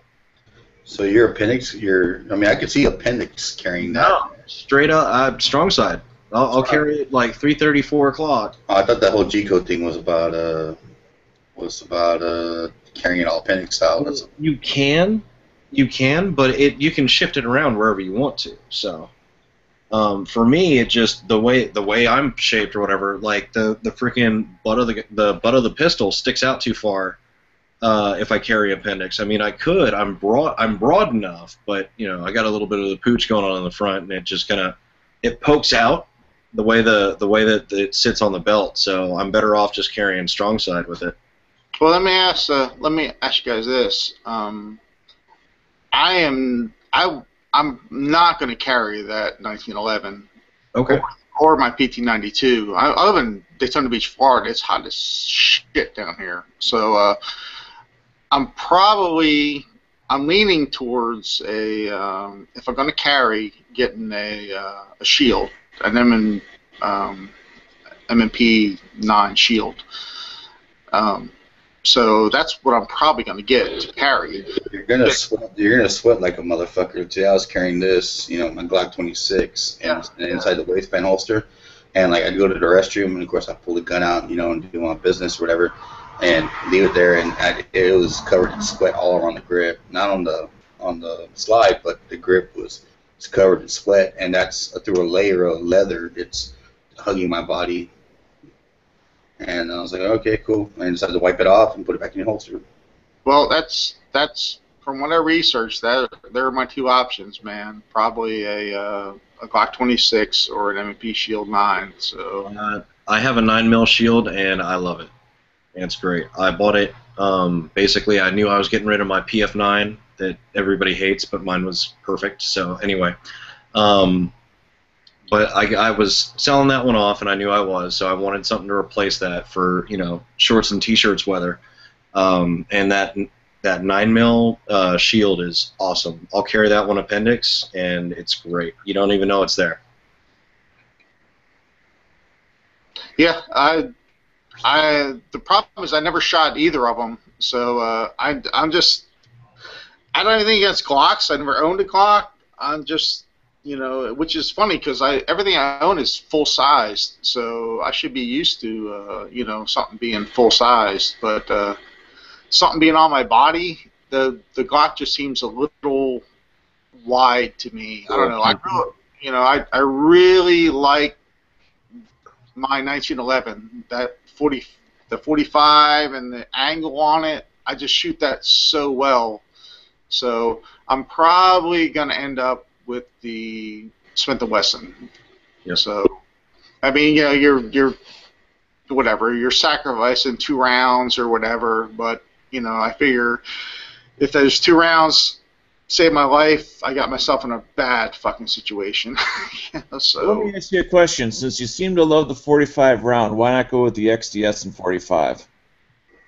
I don't know. I would have to wear it, dude. I'm a recreational shooter, and I don't shoot a lot of rounds. So, I have my concealed carry now, but it was just I got my concealed carry just to avoid the fucking waiting period, which was so fucking annoying to me. I have a lawn service, and I'm in my truck all day, and the truck's open, and I'm a single guy, and I don't have a family to go home to, so I never worry about having a weapon on me, except my weed eater and my fucking edger. If I want to attack somebody fucking with it, but so I don't lock my truck up, so I was like, I don't know. It's a weird situation for me. I don't feel I need to carry every day because I'm a single, in shape white male, and I don't feel like I'm going to get attacked in Port Orange, Florida. But I don't know. It's just kind of weird. I actually got my CCW for a different reason. Is to avoid the frickin' 3-day waiting period or the 5-day or 7-day in Florida. The last time I bought a handgun. They don't count the weekends. They don't count this. I had to wait 6 days to get my fucking gun. So I was like, screw this. I'm going to get my CCW so I can buy my gun and walk out with it. If that sounds that is a nice little perk of the cash and carry system. It pissed me off, man. I saved up money, and then it's like, oh no, and it was a weekend, so it was like I had to wait 6 days to get my gun, and I was like, yeah, fuck this crap, man. I was like, I'll just go get my CCW, and if I can cash and carry, and if I want to carry my gun, I can carry it if I want to, So that's why I got it, which may not be why most people get it, but that's why I got it. So, if that makes any sense to you guys at all. It does. It is, like I said, it is a nice little benefit. Like, I thought it was hilarious. Okay, so my girlfriend grew up in New Jersey, And so like this whole like she's lived down here in Florida for a few years, but like the whole like kind of I'm the first exposure she has to the gun community. And so like the first time I went in to buy a gun, like it kind of like we were talking about it, and I'm talking to the guy behind the counter, and I was like, all right, well, let's do some paperwork. And so he brings over the the paperwork and whatnot. We start filling stuff out. She's like, what are you doing? I was like, I'm buying a gun. She's like, okay. And so like we go ahead, we check out, and I walk out with it, and she was like, wait, you can do that? I was like, well, yeah, I can. I have a CCW. Like everybody else has to wait. It was just funny or whatever. It was just such a culture shock for her to, go in, sit down, buy a gun, and then walk out of the store with it. You mean you weren't planning on going killing somebody at that particular moment? Not at that one, but later, yes. Well, then you should have just bought a shotgun then from Walmart. And you could Exactly. whatever you wanted. Yeah. I checked out the other day from Walmart because I bought the they have the bulk pack of shotgun shells, which is 4 boxes, right? In a box, 4 boxes in a box.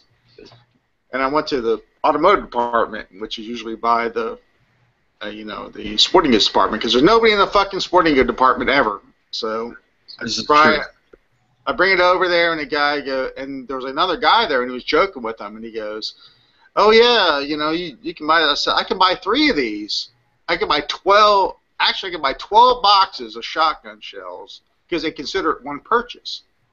I said, and I just walk out with 12, 3 of these boxes because any box is considered a purchase. And I was like, how crazy is that? That they sell ammo at mine, but they don't sell shotguns. But I mean, I could have bought a shotgun and 12 boxes of 20 rounds and walked out of a Walmart. And they're like, oh, you need to wait and all this stuff. And I'm like, damn, how much damage could I do with a shotgun and 12 boxes of freaking 20 gauge freaking birdshot? I was like, who thinks about this stuff? But these bureaucrats, it's crazy, man. And it didn't need to be birdshot. It could have been whatever I wanted to buy, shotgun wise. I was like, it's just crazy. I got a question for everybody, if everybody's interested. Fine. Oh, so has anybody been to a local gun shop and noticed that the rules about straw purchases have changed? Whoa, that's new. Buying a gift for somebody has never been a problem. You can go buy a gift for somebody. It's right. Never been a problem. As long as you know that they're not a felon, then I thought it wasn't considered a straw purchase. But I was at a local gun shop, and I was talking about buying a .22 for my friend as for a birthday present, and the guy's like, well, you can't do that. I'm like, well, why? Well, that was your first mistake. Well, it's never been a problem in the past. I've never been to anywhere and in any establishment and been like, yeah, I'm going to buy this for a friend of mine or for a present, and had somebody be like, no, you can't do that. This is the first. The moment you announce in a gun store that you're buying it for someone else, whether you use the word gift or not, their radar is going to be on full blast. Well, there are also people I know. I know the people that own it, and so I started asking them, and they're like, yeah, things have changed, and what used to be not a big deal is now like a big deal. Like we're not supposed to do this anymore, at all, for anything. And I asked them, well, is buying a gift for somebody a straw purchase? And they're like, well, now the ATF is coming down on them harder and making it more difficult. So yeah, it would be considered a straw purchase, even if you're knowingly giving it to somebody who isn't I would seriously disagree with you. I understand their hesitancy and There's not a coming down. disagreement. I was asking if anybody else has run across this recently Okay. because this is new to me. I've never No, seen. I haven't, and I've just made a recent purchase with someone at my gun store, but I live in a different state. Right. And I asked is- that same question, if anything had changed since January 1st as compared to the year before, and I was told no in regards to purchases. It all has to do with follow the money. They said without outside of your like if it's inside your family, then it's not a big deal. But if it's outside your family, the rules have changed. That's very strange. It's things. Okay, let me say this. The Yeah. rules haven't changed, but they're paying more attention to purchases outside. You know, if I purchase something and give it to a friend of mine, like I thought it was a straw purchase if you knowingly give it to somebody that is a felon because they can't purchase it for themselves. And I thought it wasn't a straw purchase if you get it for somebody that you know has a clean record. I thought that was not a straw purchase, but I guess And here's where it gets funky because you use the magic word in the shop saying this is going to be a gift to somebody. Because if it's a gift, that automatically should not be a straw purchase. Yeah, none of it's as long as it's a gift, it's not. Right. It's fine, but you shouldn't mention that in the shop. They're going to give you crap over that. well, Yeah. like But I said, also, has anybody noticed is there a non-white Hispanic question on the forums now? Oh, that's been on there for the last 2 years, I think. Yeah, that's been since, because I live in Florida, and that's been since I never noticed it before the Trayvon Martin the deal, but now there's It was on there what before. is a non-white Hispanic man? I don't understand what a non-white Hispanic man is. It's a very odd question, and I've seen it other places now. So I was like, I don't understand what that is. They ask you what your Caucasian, what your race is, and then they ask you another question if you're a non-white Hispanic. So I just thought that was odd. Well, it is odd, and I can't directly answer your question, but I can tell you what I was told when I asked the exact same question. Right. That had to do with guns going over the southern border in Mexico.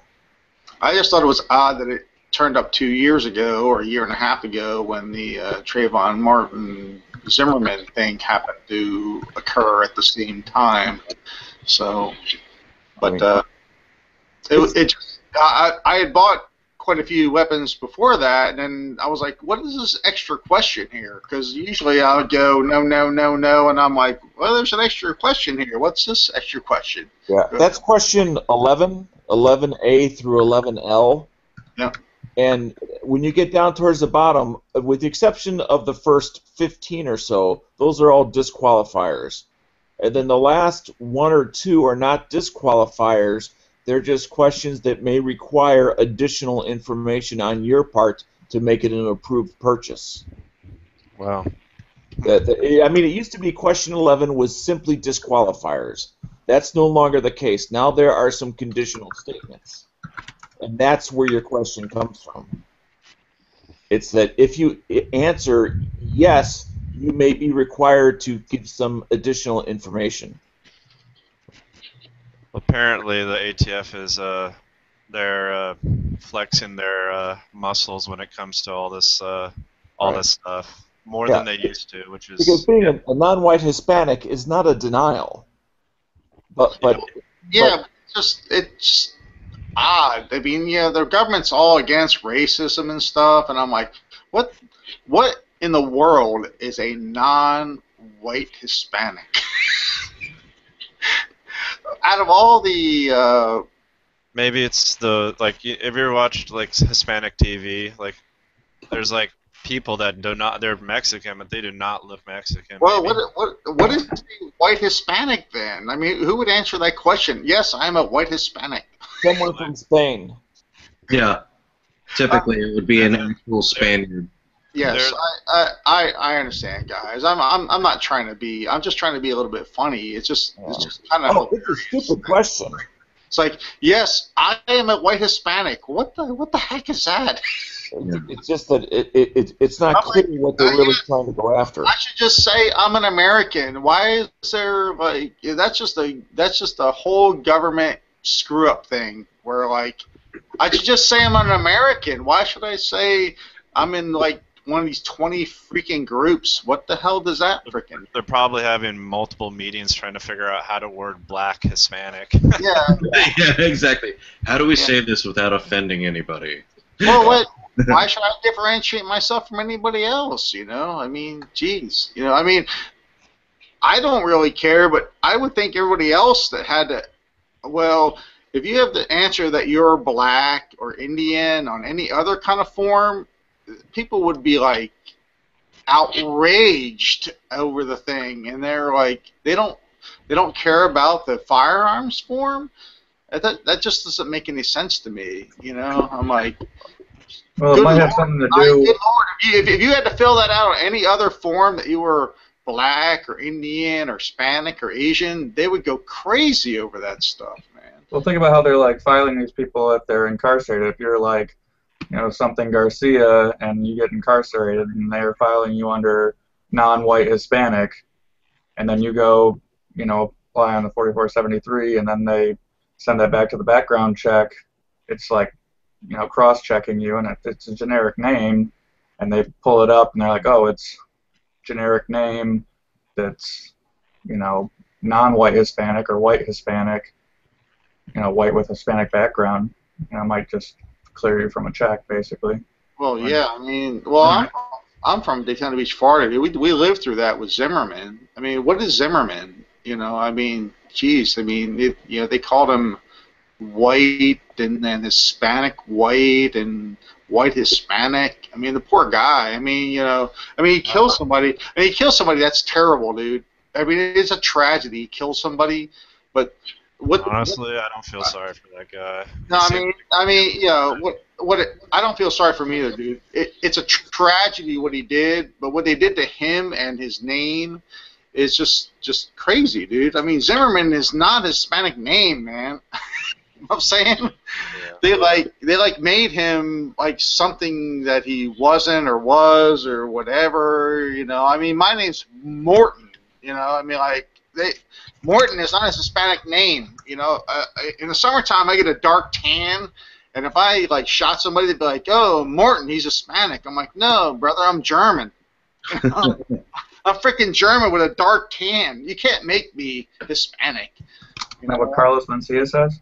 It's just crazy, dude. He says I'm just Mexican.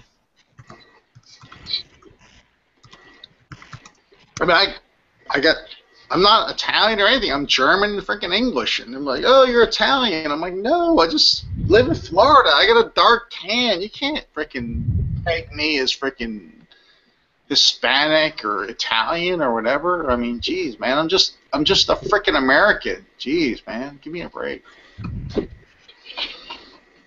Yeah. I don't know. I'll get off my soapbox, you guys. I got to go to the bathroom, so I'll let you guys converse without me.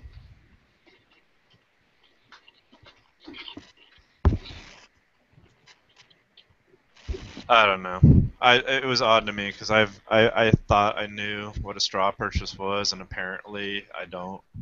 And well, straw purchase is all about the money and buying on behalf of another. If it's a gift, you're not buying on their bequest. They don't even know they're getting it. That's what I said, and we were talking about it, and I'm like, and when they knew full and well, like, oh, not well, okay. I asked them a lot of questions and they're like, no, things are changing. They're basically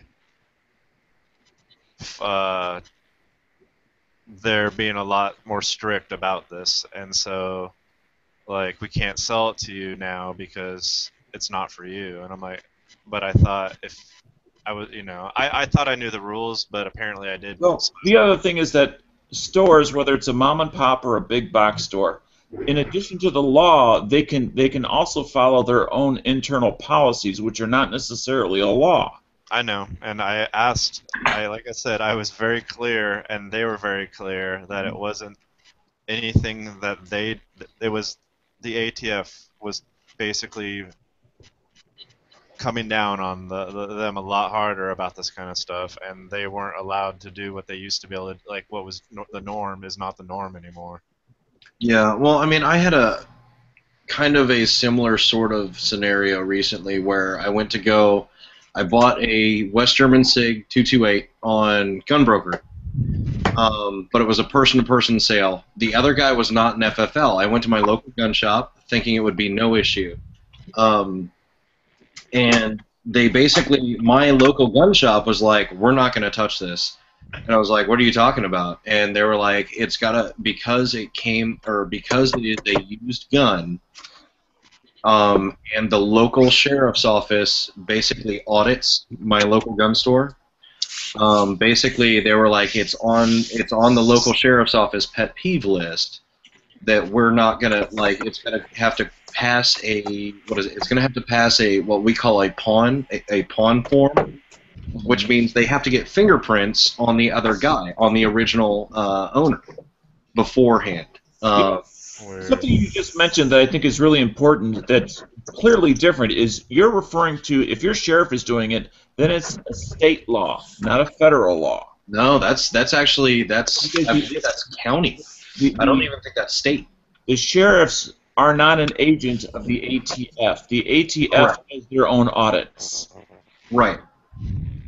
But like I said, it was just I walked in the store thinking I knew what was going on, and was educated and told basically I didn't know what was going on, and yeah. It's just some states have additional rules and some don't. Well, and that was the thing, was they basically had said, they were like, well, here's the issue, is that on a technicality it shouldn't matter because the gun was coming from out of state. And so they were saying if it was a Florida to Florida purchase, it would have to pass, and it passed through that FFL, like they would have to have that pawn, or basically what they called the pawn form. I forget what the actual form number is. So basically they pointed me at an FFL that they were like, yeah, like don't worry about, like it's completely legal what you're talking about. However, because of who audits our books, we don't want any additional attention or additional scrutiny from these people, so we're just not going to rub them the wrong way. Right, which means it's a policy decision, which is fine, but that's why.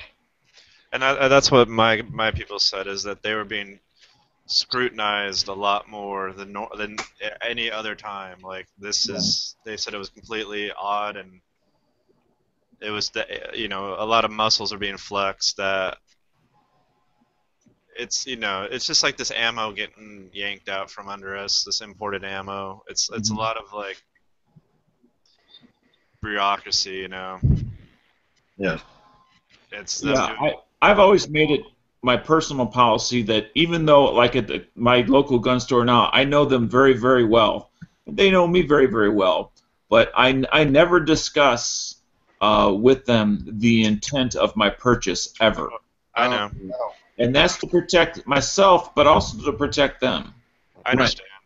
But there's people that, like Yankee, for instance, talks about giving gifts during Christmas of, Right.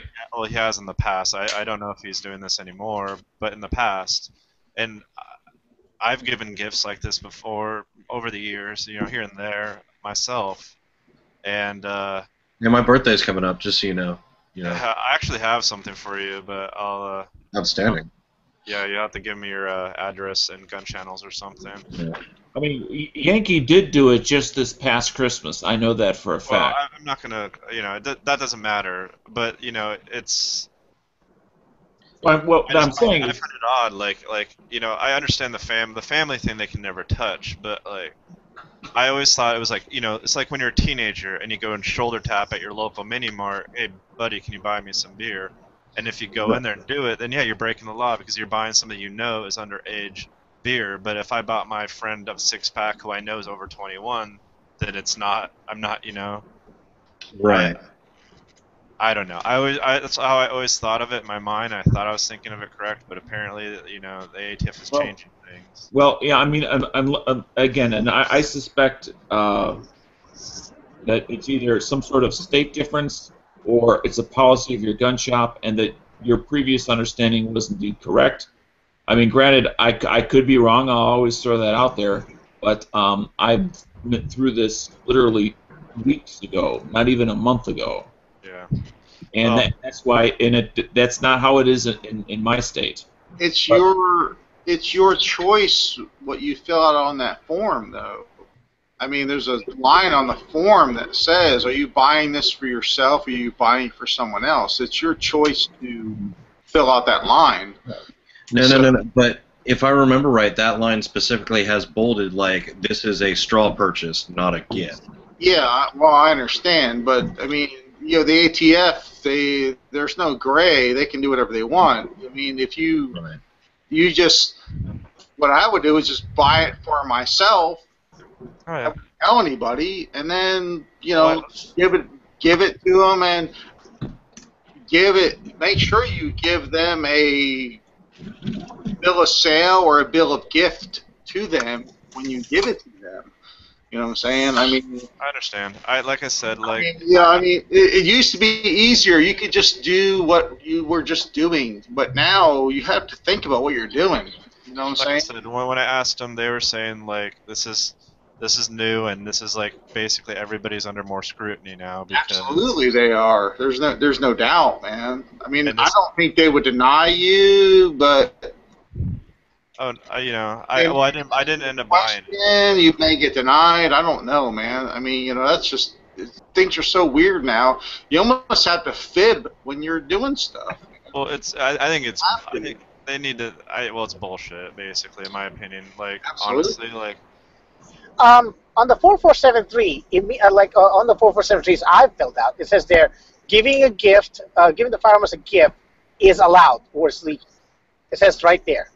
I know, So- and that's what I was saying. I'm saying things have changed, and that is no longer. Well, It says you are you can't- buying I've never seen that change yet, so I just bought a gun recently. So All right. Well, this happened to me on Friday. Okay, so it's very like I went and did this on Friday, and this has never happened before. This has never been an issue, and this is like that's why I was asking people because it's like for me it's brand new. Well, I mean, so you were. happened I'm in sorry. last week, then maybe it is brand new. Well, let me ask you this: were you trying to get a gun for somebody, like trying to get a gift, or It was a gift. that has not changed yet? That would be a major thing if that changed at all. Well, I'd be hearing that in truth about guns. like I said, it surprised me. I asked about it. I was very clear about everything, and they're like, "Yeah, things are changing. There's a lot more scrutiny." And was it It's- on the it's- form, it's- or did your local gun shop ask you about it? we were talking. Okay. So you didn't When I was clarifying and asking more questions, they're you didn't like, actually "Yeah, buy it, though. if it's family to family, it's not a big deal. But if it's from you to somebody who's non-family, then suddenly, yeah, we don't want to know about. Things are changing. So There's you a lot more. You didn't actually purchase the firearm. You just asked them about it. I was going to purchase it, and then I ended up not purchasing it because I didn't. Right. Exactly. You asked your local gun shop about it, and they said, it's kind of dicey. They said things have changed, and they're under a lot more scrutiny, and it used to be like one way, and now it's another. Right. So you would have been fine if you bought it, but they told you it's a little dicey, right? They said there's a lot more scrutiny on these forms now than there ever was before, especially with that particular thing. And what used to be like the whole gift thing is coming under that particular thing. The gift thing is under scrutiny. Yeah, That's- no doubt. No doubt it is, yes. So there's no extra questions now. They were just kind of, if you're buying it for somebody you don't know, don't buy this gun. Yeah. Yeah, okay. It may have been just them personally, but when I asked about it and I was very clear about like my understanding of straw purchase versus gift, they're like, yeah, that's the way it used to be, but unfortunately now things are changing. Well, that's And there's a because some bad guy's girlfriend bought them a freaking gun. You know, I mean, probably the person you're going to give it to is just fine, but there's that's the some thing. bad Like, stuff that's happened in the past, dude. I would think if a straw purchase to me would be I'm buying for somebody I'm buying something for somebody that cannot buy it themselves because no it's doubt. against the law. That's what I thought. But I thought even if it's a gift, if you're knowingly giving a gift to somebody that you know cannot legally own it, then that's a straw purchase. Well, you seem just fine there, man. But what they were saying could be a dicey gray area. But And this isn't just a little shop. This is a manufacturer, class 3. Like this is like they're a very very. I mean, they know their stuff. You know. Dude. Well, they definitely don't want to get into trouble. They don't want to get in trouble at all, dude. No doubt. I'm just wondering if this has happened to anybody else. No, I used to buy from a big box store. I bought my dad's shotgun. I told the guy specifically, "Oh, my dad's gonna love this." He said, "Great, he's gonna definitely love that." So he never gave me flack about giving a gun a gift. Yeah, but that's family. Family is next to impossible for even the ATF can't. The family thing they said is still fine. It's the giving a gift to non-family is the issue now. Okay. Well, until they revamp 4473 and change the forms out, there's a clause right under the very first line: a gift is legal. So they can do scrutiny all they want. They gotta start over on that form if they wanna get rid of that. I'm just wondering too, because they've pulled the carpet out from under us quite a few times lately. You know, just without warning, things change, and like I'm wondering if. Oh, I know. Yeah, that's a major revamp of a form. A form is written. I mean, that's written right there. That's a major policy change that they got to do if it's something that's written on the form. Do you think they could just up and do it without telling anybody? Yeah, sure. And then they're gonna have to spend a shitload of money on paper.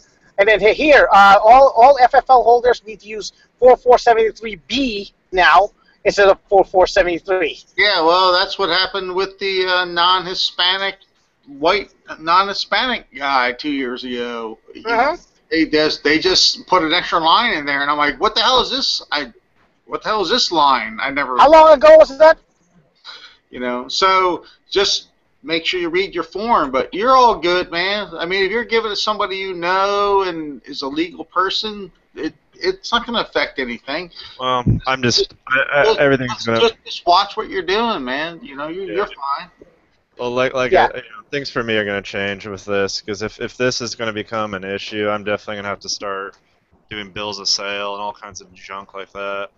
I wish it was like the DMV when you could go to your gun shop and just get a bill of sale, like a printed out legal bill of sale. Like you can't, you go to the DMV and you just get this. No, just go online, man, and print out a bill of sale. We got them online. It's all.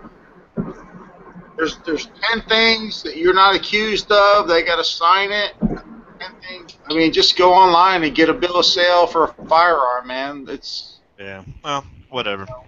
Well, I mean, Well, if you want to be I sold it to my best friend, and I got one of the bill of sales, and it's 10 things that they're not accused of, and they sign it, and I sign it, and it's all good, man. Yep. I'm not worried about it. Yeah, just treat it like you're selling the gun to somebody. You know, just treat it like that. I mean, if I sold a gun to somebody that I'm not sure of, I've sold guns to people before, but it was through overstate. So, but if you're gonna sell somebody, I bought guns from people before. Nobody questioned me about it. So, just if you're gonna have some. I'm sorry. Go ahead. Go ahead. I don't know. I've sold guns to people. Not sold guns, but gave guns to people. No, never mind. Sorry, sold guns to people here in state. Without any notice, as long as basically, it's gonna be. They're gonna have to prove that they're gonna have to try to trace that gun to you anyway, one way or the other. So hopefully your friend doesn't commit a crime. So just keep your hopes up and Yeah, that's pretty much it. You just gotta make sure that nobody commits a crime with that. I'm not really worried about any of that, and honestly, Yeah. It struck me as weird. If I sell to somebody I don't know, I go through an FFL. You know, it's the only time I gift something to somebody is if they're a close friend of mine. Right. But if I don't know the person, I'll go through and I'll just go up to my gunsmith or my gun shop and just have them transfer it for me. Absolutely, man. No problem. I've only gifted 2 guns in my whole life, and it was to like 2 of my best friends, and I never had them sign anything. I'm like, and if they kill somebody with them to defend their life, I'll just be like, okay, yeah, it was my gun, I gave it to them. You know. There should be no scrutiny of that. There should be no scrutiny of that. No, Anyway. I'm saying. I mean, there were only 2 guns I ever gave away, and most people I gave it to, if they kill somebody with it to save their lives, I'd be okay with it. No problem. You know. As long as it's not I saved my life because this this rival drug dealer tried to kill me. It's like, Yeah, well, that's a different story. That's not going to happen. So yeah, exactly. It was just like it was 2 really good friends that I gave 2 guns to. Yep. That's the only 2 guns I ever gifted away. All the rest were sold with somebody signing something. So you know the real fucked up thing about this whole thing is I don't even see how they could change it in any way, shape, or form. That as it sits, because if that was the case, they'd go up and change it all, then everybody half the people in the United States would be guilty of a straw purchase. Like, you know what I mean? Like, anybody who'd ever sold a gun would be instantly guilty of a straw purchase. Yeah. Like, Well, every time a gun showed up in a crime that wasn't owned by the person, then the person that originally owned it would be guilty of a straw purchase. You know. Well, right, according to that, yeah. Yeah, I mean, that's why it doesn't make any sense. Well, crazy. Technically, they are. You better have freaking some track of a gun you bought, brother.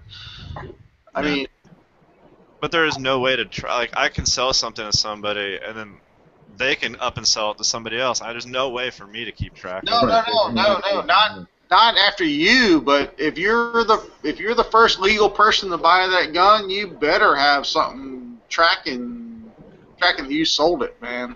Yeah. You know, that's just it's just a crazy way it is, because the first person that pops up on their review is going to be you on the first purchase. You know. Yeah. That's the most messed up thing of all is one of the people I gifted something to, I know is they have a concealed handgun permit. You know. There you go. We've gone to the gun show together, and they've bought freaking guns. But if under these supposed changes, that would be illegal because they're not related to me. No, it's not illegal, dude. But like I said, maybe it's just my local shop is under their own particular microscope. Right. Maybe it's something bigger. I don't know. But if you're the first purchaser of the gun, if somebody and you sold it, if they shoot somebody, you're going to be the first person they talk to. I know.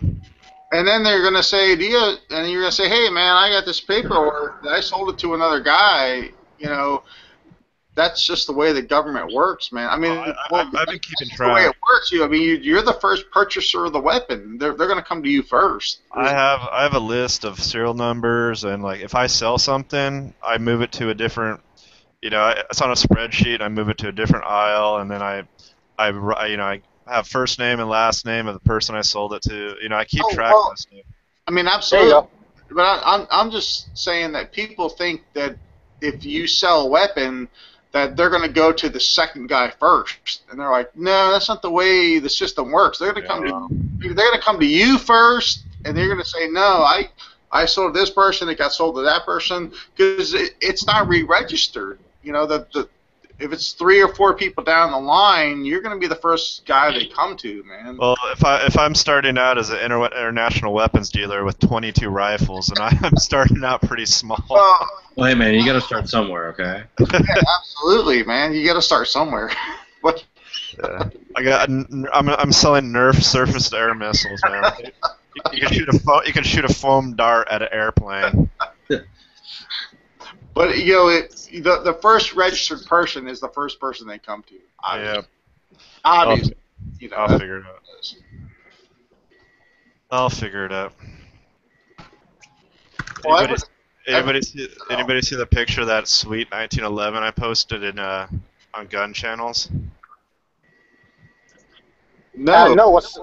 Well, repost it, brother. What the hell? Can you all screen share? all I see is a bunch of guys with what the hell is it? What the hell are they holding there, man? Oh, there we go. 22.5 kills. Yeah. Oh, I'm sorry. You only get half of one. Why? Well, because he would, I think half is probable, but nobody saw him crash or blow like up. what is it? Like a smoker or something? Yeah, it goes into a cloud. You're too busy killing some other German. Yeah. But anyway, the 1911 is what I'm talking about. That is awesome. It's got a vertical front grip and like some ridiculous extended mag on there. Look at the magazine. Look Like really welded together. That's good. Is that an AOW? Dude, It that's was 1945. There was no such thing. no, there was, but it's Well. World War II. You're a pilot. You don't have to answer to nobody. Tell him no. It wasn't Bonnie and Clyde. Who the hell was it, man? It had the freaking automatic. 40 What do you call Pretty Boy Floyd? yeah, No. Pretty Boy Floyd. Babyface Nelson. Babyface Nelson had a 1911 with a pistol grip on it. It was And Don a- Dillinger. yeah. It was fully automatic. It What was the John hell? Dillinger. Was It was it? Babyface Nelson. Babyface Nelson. All right. Yeah, I'm almost certain it's Babyface Nelson. He had it was a modified Yeah, 38 Super I'll 1911. send you a yeah, picture. 38 Super, exactly. I'll send you a picture of John Dillinger's full auto 1911. John Dillinger's 45, exactly. If he has one too, that's great. But the one I know that has it is Babyface Nelson. John Dillinger had the 700 rounds per minute. yep, fully automatic 45, man. When he got surrounded and escaped from the feds, he shot out with the feds. Back in the day. Yeah, There you go. what it called? 38 I Super. can't see links. I Yeah. can't see links right now. Notorious Gangster John Dillinger, blah blah blah, and his hold on, anyway, yeah, it's a full auto 1911. Yeah. The With a 38 Super? Yeah, with a Oh, it's Thompson. 45. 38 I'm Super. reading something here that says that John Dillinger's was 38 Super full auto with a compensator and a Thompson front grip, Yeah. 20 round magazine. I'm remembering that one then. Yes, it 'Cause was. it had a Tommy gun front grip. It also had a 38 Super is pretty sweet. Yeah. There's Probably also better a- for full auto than a 45 on a 1911 platform. you see the curved magazine too. Oh yeah, sweet.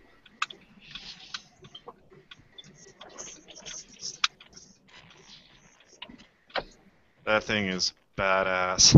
He used to escape when he was fully surrounded by the feds, man. He shot his way out. And got killed. He had like two 1911s at that time. Dillinger got shot in the back of the head coming out of a movie. Yeah. Yeah, I saw this Tales of the Gun, Gangster Guns, one of my favorite episodes of that. Gangster Guns. That six-digit serial number? Man, that's cool.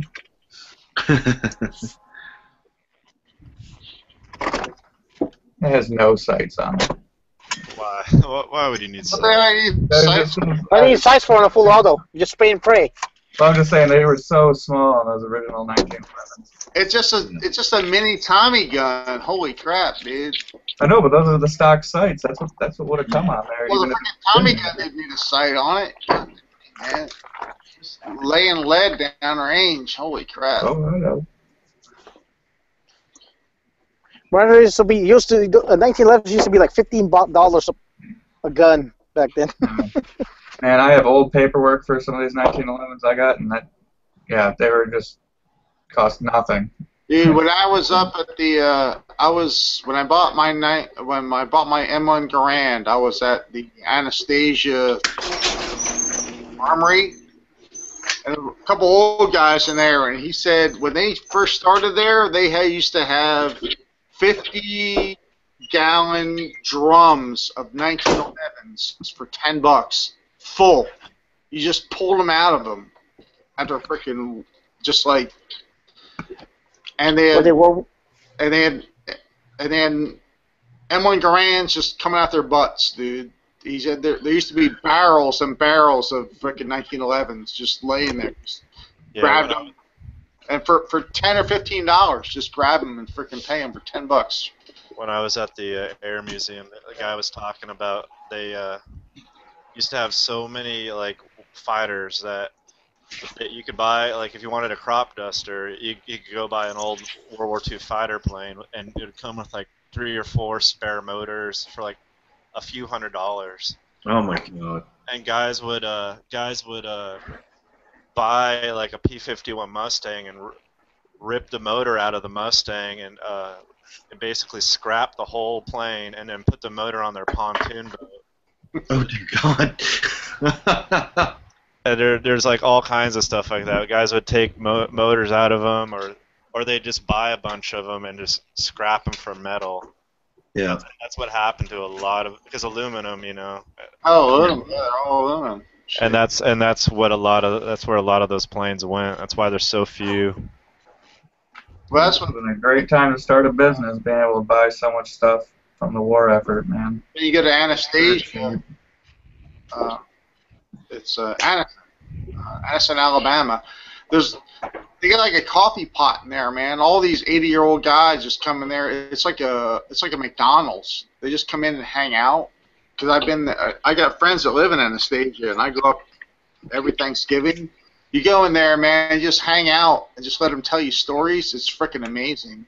And they would tell you, how there used to be millions of Garands.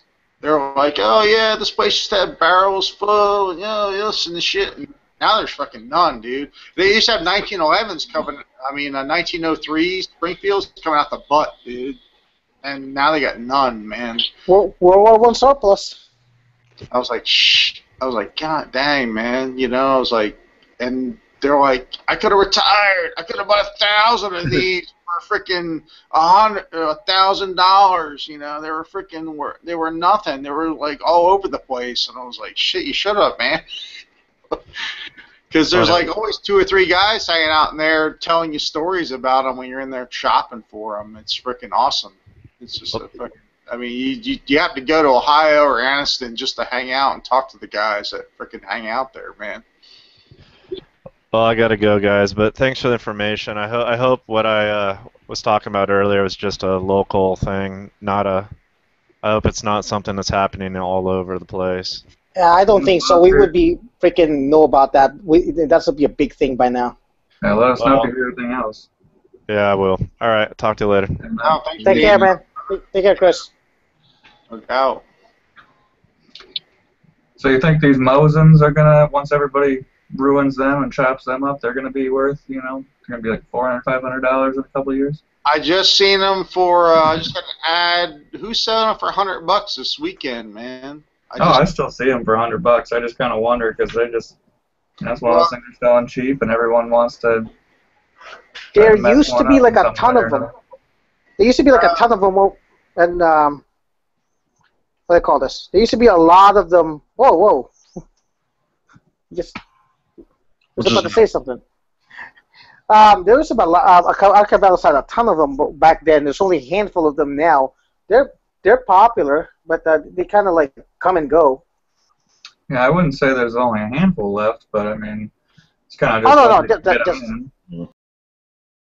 Left. So. Really, just one of those things where, like, I would love to have, if I had money, I would love to go ahead and just buy a bulk of anything that I was interested in. Hold on to one for me, and then like just hold on to the rest of them. Wait until they climb in value, and then just start selling them off one at a time. And that's. The thing about Mosins. The thing about Moses right now is that the ammo is hard to, surplus ammo is hard to find now because of that damn 7 and 6 panic. The ban. What do you call this? That surplus ammo isn't even affected. They didn't mention anything about 7.6 Super 54R, but yet people are buying them up, panicking because they're surplus. Right. Just in case, yeah. Yeah, and that because some company is not very good is what do you call this? They threatened to sell. No, what they said they were going to sell a 7.62 by 54R pistol, but they just photoshopped it, and thinking about it, they photoshopped it and put it on their webpage. They haven't made one. Yeah, I kind of think that it's at this point, like, it's people are discovering that this is how you can mess with the gun community. So it kind of makes me wonder if this is not some of your more, I hate to say the anti-gunners, but it feels like all conspiracy theory. But like, who else would do that? Because they just, like you just watched, all somebody had to do was request the license to build. The 545 pistol, and all of a sudden the ATF came screaming down on everybody and pulled out. It just, I don't know. Somebody had a good idea to please the administration and say, "Hey, let's do something anti-gun, so I can get points." Common sense would dictate that. Despite having a pistol, that round's been around for a long time, and there has been no incidences of, killings with it. But they decided to go with, well, according to this piece of paper, I can do this to fuck with people, so I'll go ahead and do it. Right. Hey, can somebody please put another link on gun channels for me, please? Oh, yeah. So I can move to my computer. Thank you. Posted. Let me out of here. So I blew that slide on that 1911 today. I think I got it. Yep. It's a little bit darker than the original Colt Royal Blue, but it came out all right.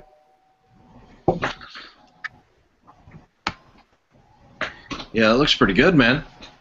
So, were you able to hot blue that, or? No, I figured I'll just try it myself with the cold bluing, and if it didn't turn out right or it starts wearing off, I'll just have some other company strip it and hot blue it. Okay. Yeah, it's like $15 for a bluing kit, and it's not that hard to. I think it's like $75 to have any slides stripped and re-hot blued. So.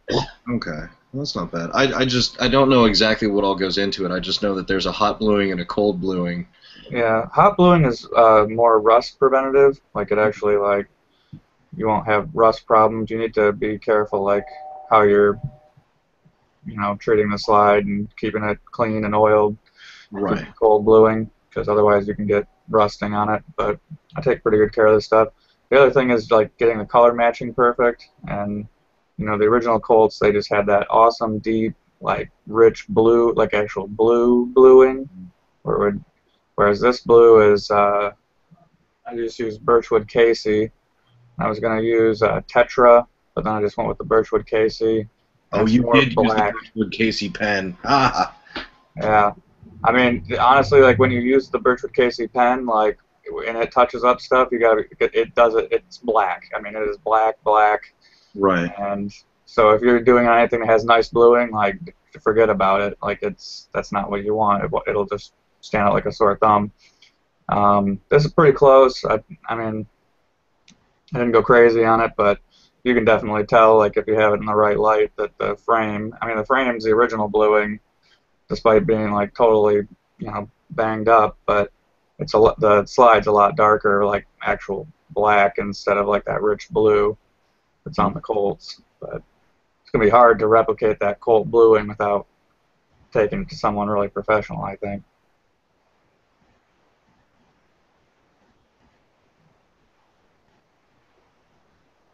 I'm thinking about doing the reverse on the 1911 and remove the bluing. Yeah, I mean, I don't know if you saw it the other night. Like I had it on here either last night or night before, and I had it with it completely. Oh I yeah, mean, I saw that.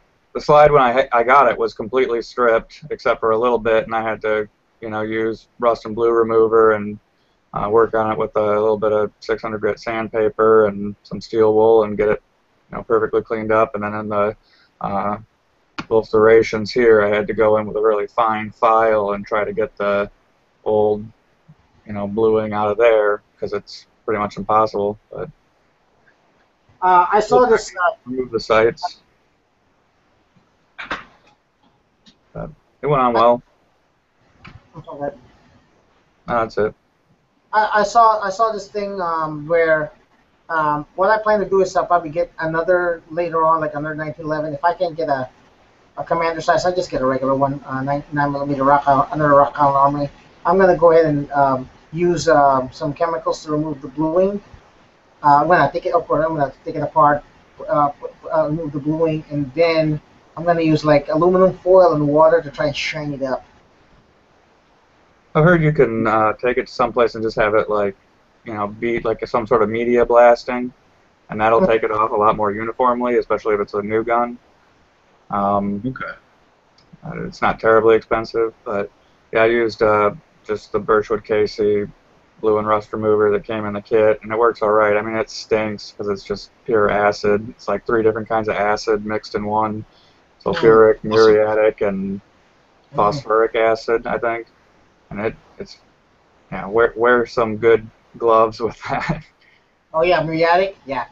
Yeah, but I mean, really fine steel wool and 600 grit sandpaper, like wet dry sandpaper, that shined it up. I mean, it was like mirror finish, just metal in the white when it was done, like you're talking about. I would say go with the sandpaper and really fine steel wool. Yeah, I want a mirror finish. So you're gonna use vinegar, or what was it you said you were using? Vinegar? Yeah, to polish it up, or? Oh, no, aluminum foil and water. Oh, water, yeah. Definitely. I mean, super fine steel wool and water. That's pretty much what I use too. Okay. A lot of people will use vinegar because it has I think it's vinegar because it has a little bit of acidity to it. And after you've used the blue and rust remover, which is really acidic, you go over with a lightly acidic, like vinegar water mixture. That helps remove it a little bit better. Huh. Okay. So wait. So aluminum foil and water will remove the finish off of that. I mean, you need to use something acidic first. Right. He's just saying to polish it up really nice. Oh, okay. And yeah, I've heard aluminum foil can do that, but I mean, everywhere else I've ever read about people refinishing, it's usually really fine sandpaper and then really fine steel wool polishes it up. Yeah, when I use on my swords, like when I polish them up, I use like 400 to 1,000 grit sandpaper with water. Yeah, 1,000. I just use 600 and then steel wool, but yeah, I have 1,000 grit sitting around, and it'll definitely do the trick too. It's like emery paper. I mean, it doesn't even feel like sandpaper. You rub your fingers along it, and it's as smooth as most surfaces you'll encounter like in your house. So. Yeah, that's how I shine my swords. And my swords are carbon steel, so. I can get rid of what do you call it? If I can go get the bluing out of the way, I just shine them up with that, make it look nice. So rather than having to buy $600, find a $600 to $800. Oh yeah. Kimber. Oh no, not Kimber, but any 1911 shiny 1911.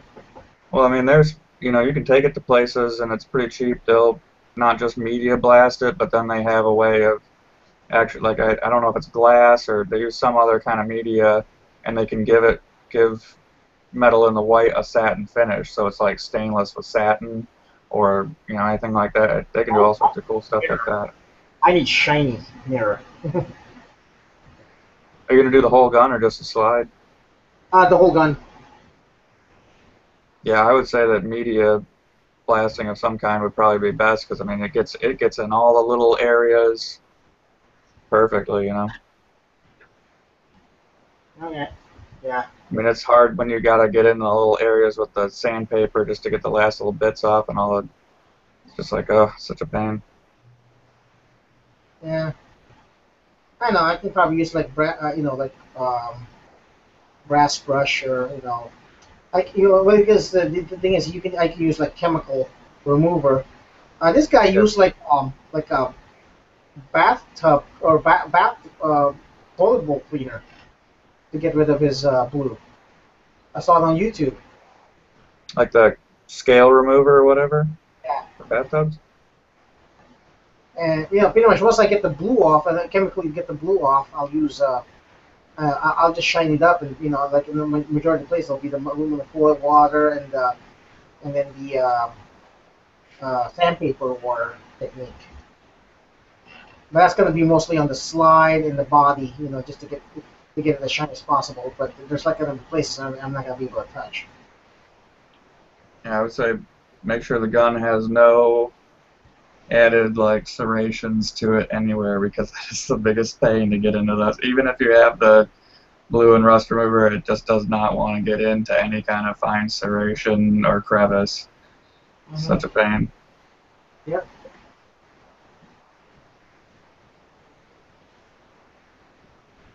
I mean, most of the standard GI models won't have any, like, the back straps might have, some serrations in them, but there's no serrations or any kind of stippling to the front strap, and you'll just have the stuff on the slide, and that should be it.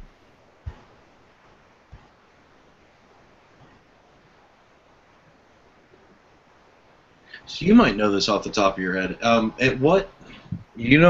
what year Colt transferred over to doing the slanted serrations on the top or on the slide for the actual 1911s? Well, I mean, I have one that does have slanted serrations, but it's just the slide. I know the frame is actually way earlier, and I think it might have been. I mean, it's definitely post-war. It's a commercial. Like some of them are like national. I think mine's like a national match. Okay. Slide. So I don't know if it was like manufactured aftermarket. Right. Okay. That's something I've been wondering about. I thought that was something that was a part of the actual A1 designation on the 1911. Yeah, I got A1s that have this straight up and down and. Right, but yeah, I thought it was like that, and then I started seeing ones that were A1s that were straight up and down, and I was like, well, maybe I was wrong.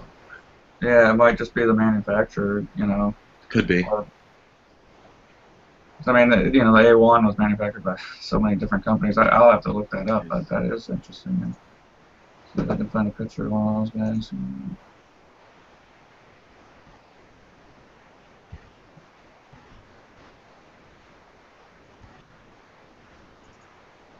Yeah, I'm over here at the ATF website trying to dig around and see if I can find Street Fighter stuff that he was talking about.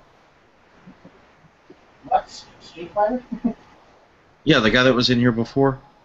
Yeah, he's talking about those changes. I'm sure it's just someone being really heavy-handed about stuff and probably sent him a bunch of letters or something, and I'll do a screen share of this. You guys can see. Yeah, that's what I'm thinking. Oh, nice. Yeah, this is the one I have that has the slant style serrations, and this slide is like purely a national match slide. Like on the other side, I mean, it has the Colt stuff on it, but I mean, it's just national match rolls on the other side. Mm-hmm. I like the adjustable side.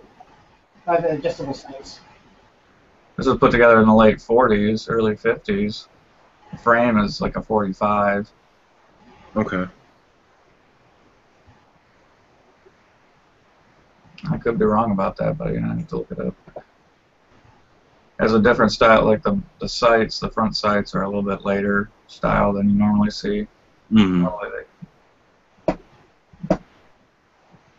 The front sights have this like drop to the back, like slopes up and then 90-degree angle. Yeah. Whereas I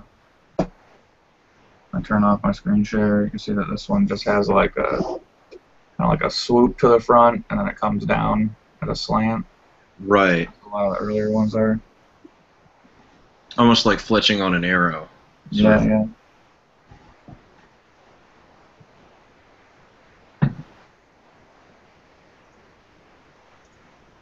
Sounds exciting in here.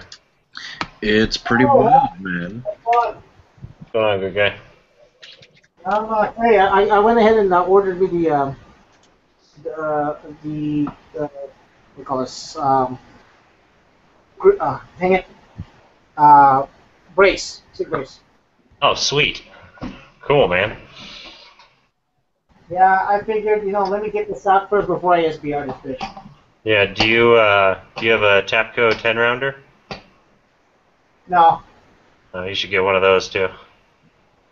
I'll get a 20 rounder. I don't want to go minimum 20 on the magazine. Well, check out the side chat here. Let me type for a second. I was like, what am I looking for? What do they call this?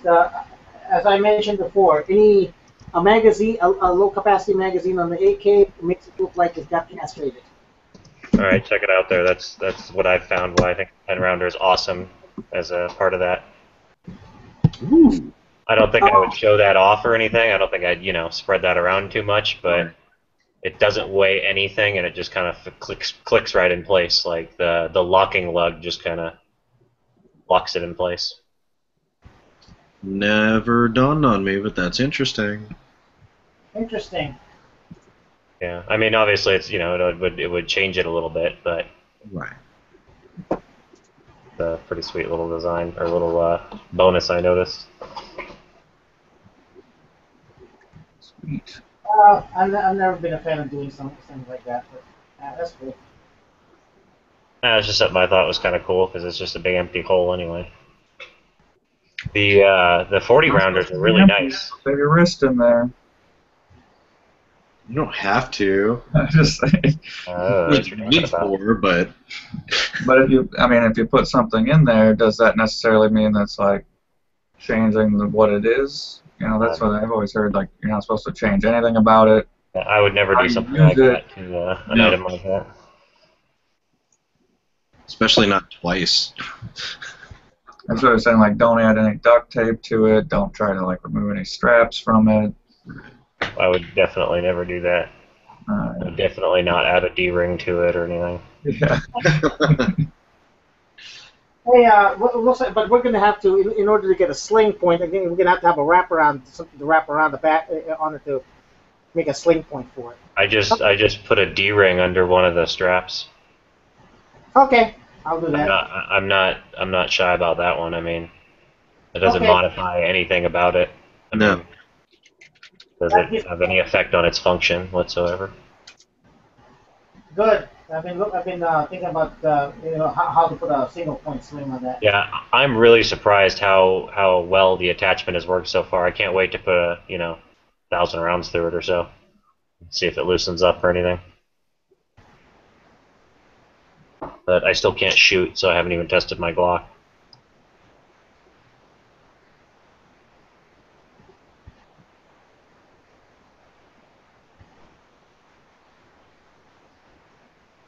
What have you done so? What else have you done so far on it? I got the flash hider. I have a sling. I got a bunch of mags. I put some shrink wrap over the bolt handle, or the charging handle. That's about it. Have you what do you call this? Did you already send it out in the mail?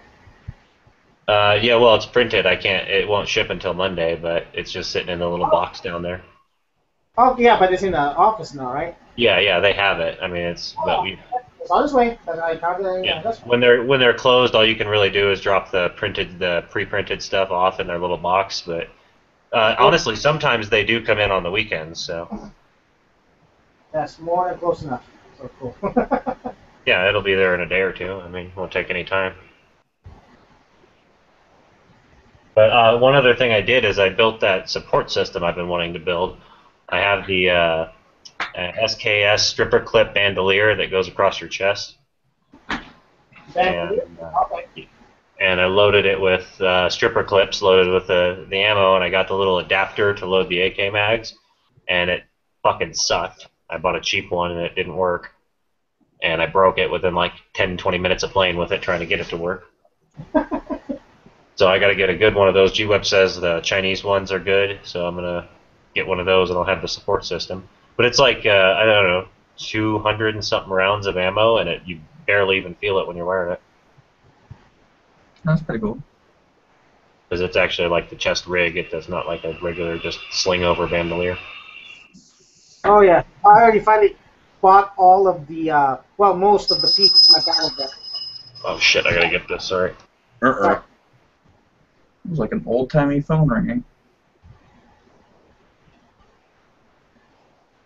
I got what do you call this? I went ahead and got my battle belt finally. Not finally, but just so one more thing I need to get on it. But I got a four mag carrier and a holster for it. All I gotta do now is get some pistol mag carriers for it.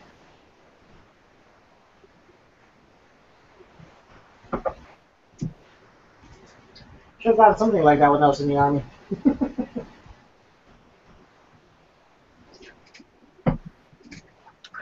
You guys have any rigs? You guys have any rigs though? We got a couple. I mean, we were kind of talking about that earlier, and just honestly, like as far as I don't do a whole lot of the modern trend to do like tactical chest rigs and all this awesome high-speed operator type stuff.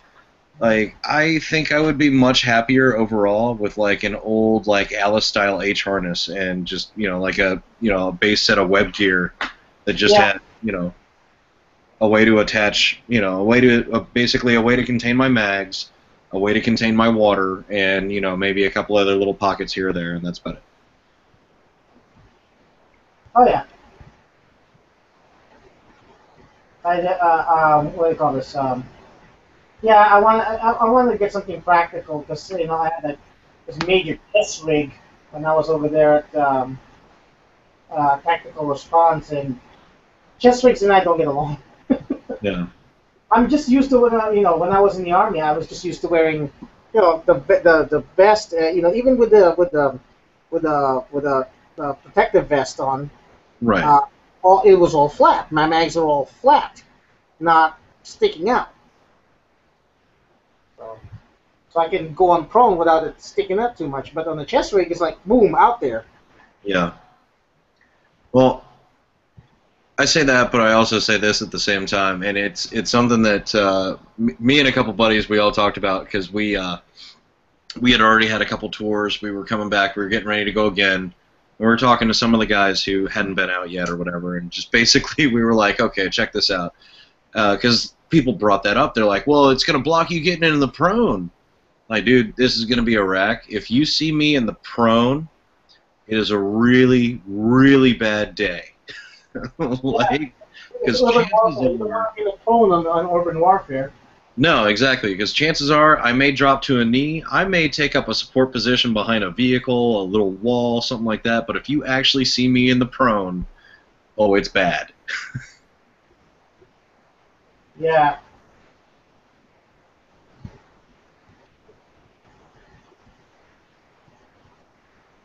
And then after that, kind of everybody was like, oh, okay, well, yeah, I guess it does make sense to go ahead and put everything up there.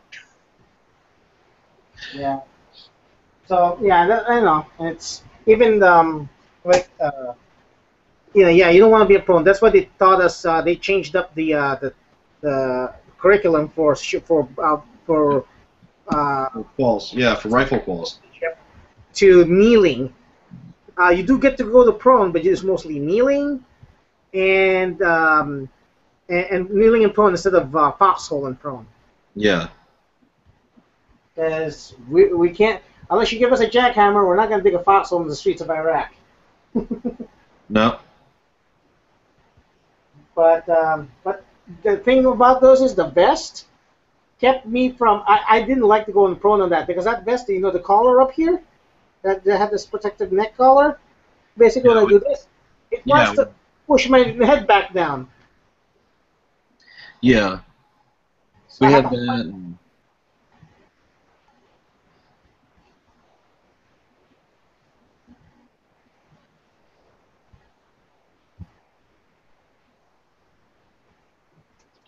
But yeah, I saw that web page that that guy gave me. It was that battle belt only cost like $10.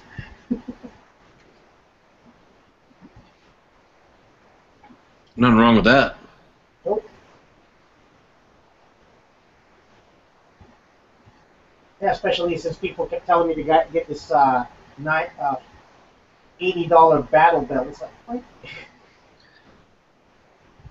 Dude, some of this stuff that people are coming out, don't get me wrong, like it seems really cool, but it is so more expensive than it feels like it should be, and I just can't wrap my head around it. Yeah, gun parts. The people say, "Oh, the more quality, the more expensive it is." You don't want to cheap out and stuff like that. So, unless it's really custom made, like even then, like if you go to U.S. Machine Gun, the parts supplier for AKs and stuff like that, the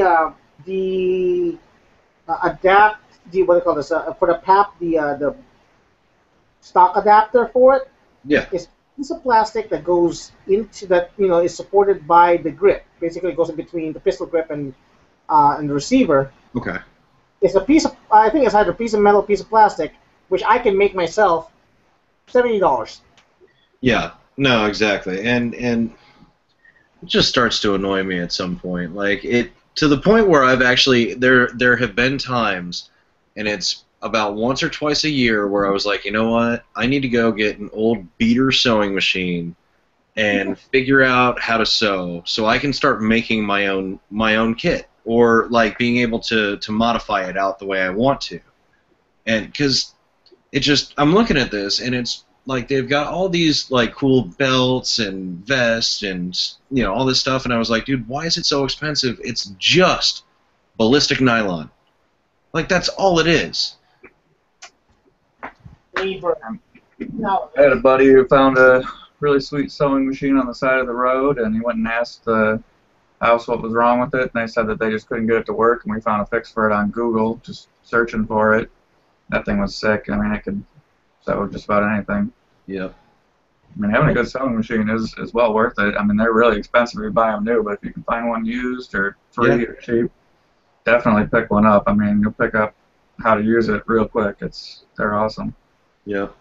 But I mean, and that's the thing, because I've had ideas for like how to mod out my own stuff. I've got all kinds of ideas for it, but it's like I have a hard time finding anybody local that is used to dealing with heavy nylon.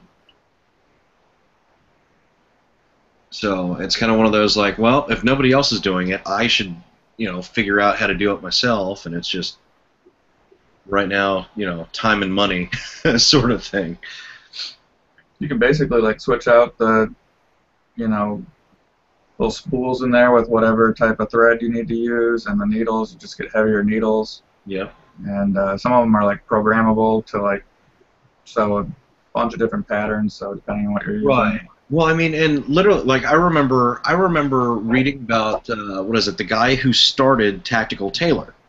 Like that's exactly what he did. He was in the Marines, and they were like, "Yeah, this doesn't do what we want it to. It would be so much cooler if it did this."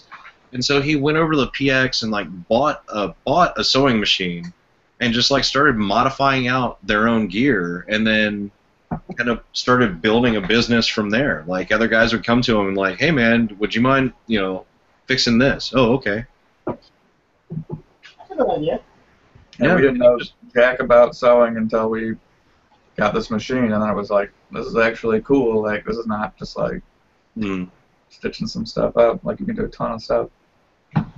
Basically started fixing all our clothes first. So. Yeah, exactly.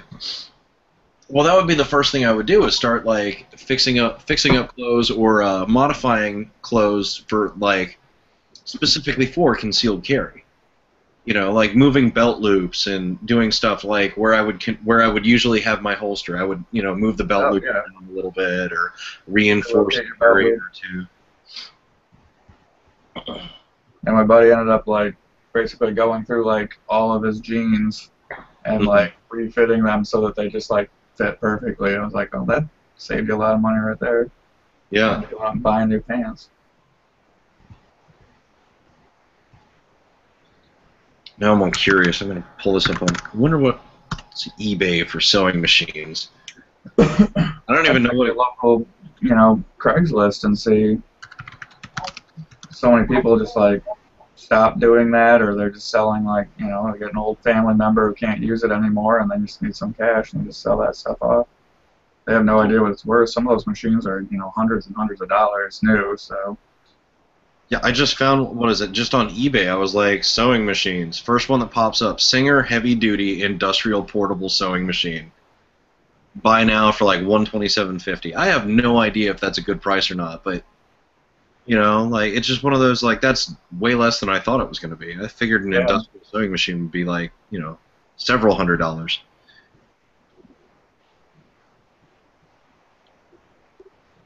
Yeah, basic sewing machines are like... A good sewing machine is like $50. Yeah, but I mean, like I said, this is saying it's an industrial one for like $127. So not too bad. It's kind of sad to think about it, but a lot of people who are really big into sewing like got into like these high-end sewing machines like late in their retirement. Yeah. And then they move into a home, they can't take these things with them, and there's like a big aftermarket of just new used sewing machines. So. Right. Is it an electric sewing machine? The first one is, yeah. Typically, yeah. They got one down here. They got one for sale. Oh my god, it's like an old 1930s Singer, like I guess with the pedal wheel and everything for like $119. Like that thing's gonna be indestructible. Yeah, the one my buddy got was like late 90s. I mean, it was like basically brand new. That's not brand new, but it looked brand new. The super high tech had like, tons of buttons on it to switch between different patterns you could do, and pretty well built. Yeah. And I mean, you got to think like the newer ones, parts are still going to be available Yeah. for the manufacturers, and the older ones it's going to be a little bit harder. But speaking of Singer, if anyone sees a Singer 1911, grab it. Floating around, grab that. Yep. Oh, yeah. Yep, Singer made 1911s for a short amount of time during World War II. And they're like the best. I mean, that's the thing. That's why people like Remington Rand 1911s, because they made typewriters, and so they had all the really fine tooling equipment, and they were just able to make them. Well, see, okay. See, I've heard differently. I heard that the Singer 1911s were not necessarily the best ones, but just that because they were the most random producer, and there's not a whole lot of them out there. That they are the smallest number of manufacturer, but I heard they're pretty good. I mean, basically what I was told, and I mean this may or may not be true, is that the manufacturers that were more set up for fine tooling rather than just like churning stuff out. Right. They were able to make them better, but you have to assume that something like Colt was still making them, and they had been making them for a long time, so they probably were able to make them perfectly well with specifications. So. Yeah. But I mean, the logic makes perfect sense, though. I mean, if you were already set up to do fine tooling and fine work, like, assembling something, like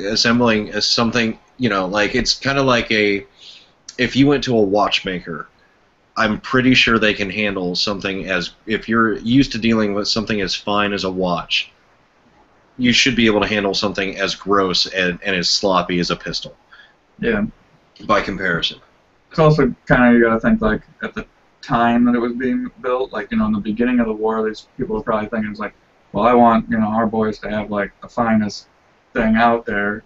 Right. And as the years progress, they're like, just get as many of these out the door as you can make, because they're disappearing quick.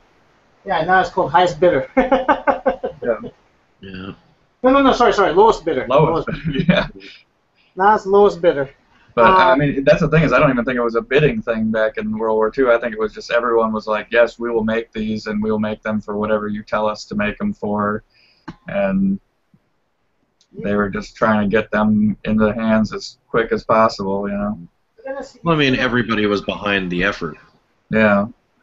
I mean, when you think that they're the Liberator pistol, where they're just like, can we make something that can just be like stamped out like Yeah. hundreds an hour, and we can just drop them like rain over you know on an entire continent?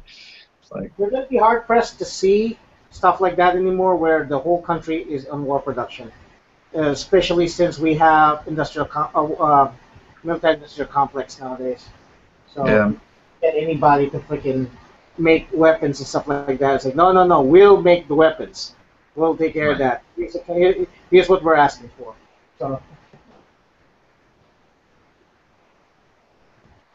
Well, I hope it doesn't get to that point.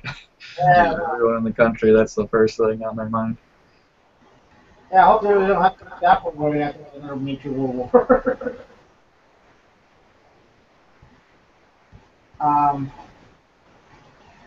Let's see.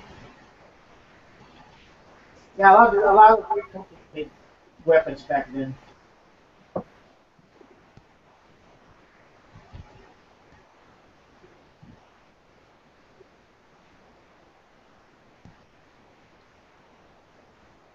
The tactical, what's that called? The tactical,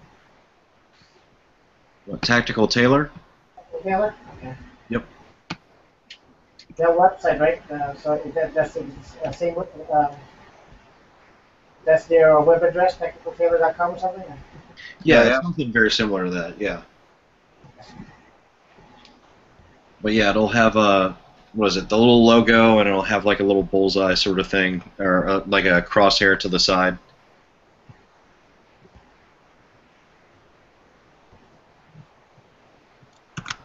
Yeah, I was watching some videos of their stuff on YouTube not too long ago. I was like, that's pretty cool. Good stuff.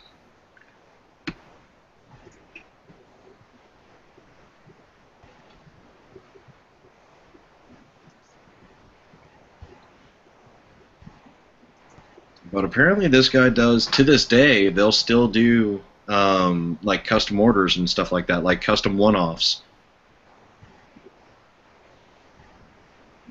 which is pretty impressive for, like I said, a company that's gotten as big as this guy's gotten, with the humble beginning that he got.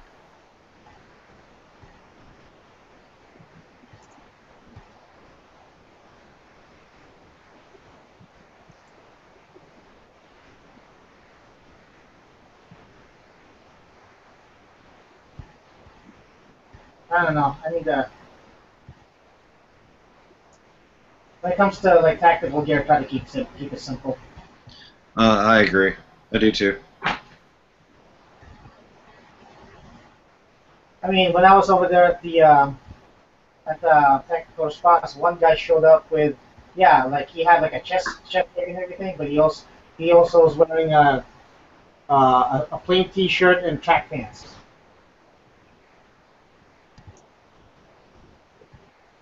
That's as tactical as he gets. Yeah.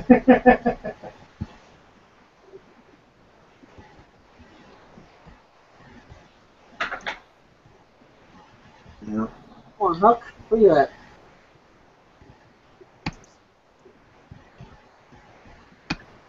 Hold on. Yeah. Grab my AKs. You know what? I can't believe I have like 2 different AKs. I'm gonna start my collection.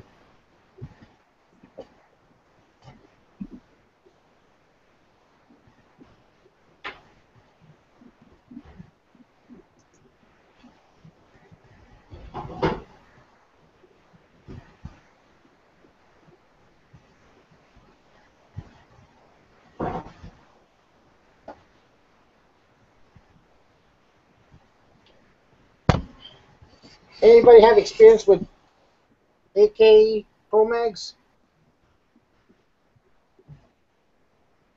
I bought Pro Mags for a couple of guns. I didn't like them so much. Pro Mags are hit and miss. Like this Pro Mag right here, the clear one, will work on the PAP, no problem. But on the Wasser, failure to feed all the time.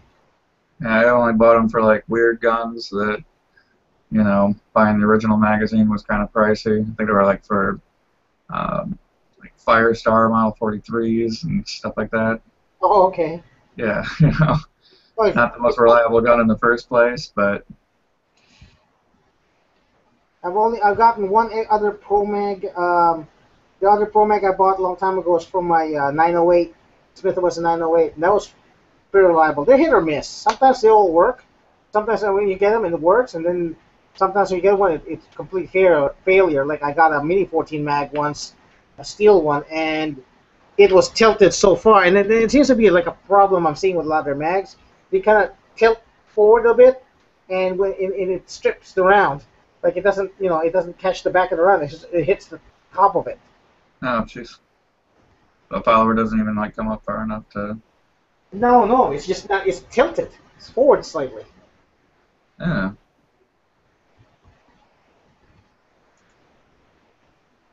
I think there's some things you can do to adjust that. I've seen that in some 1911 magazines. I think they were Pro Mags too, where they had that problem where they weren't fitted in there right.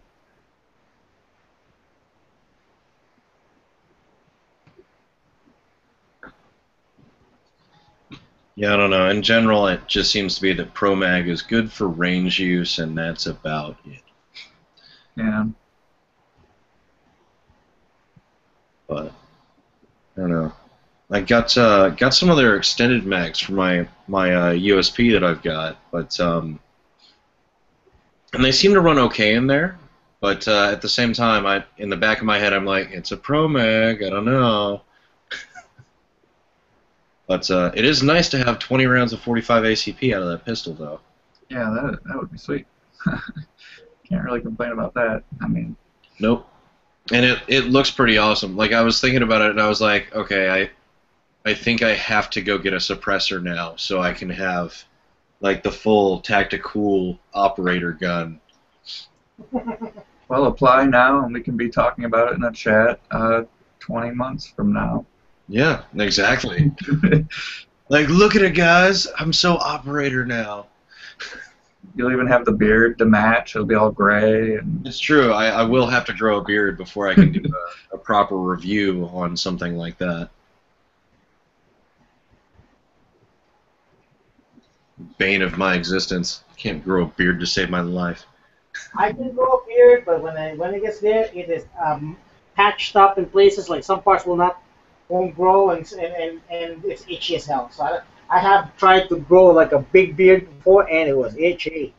No. you started talking like Bob, and you were like, no. No! This craving for Labatt Blue. Yeah.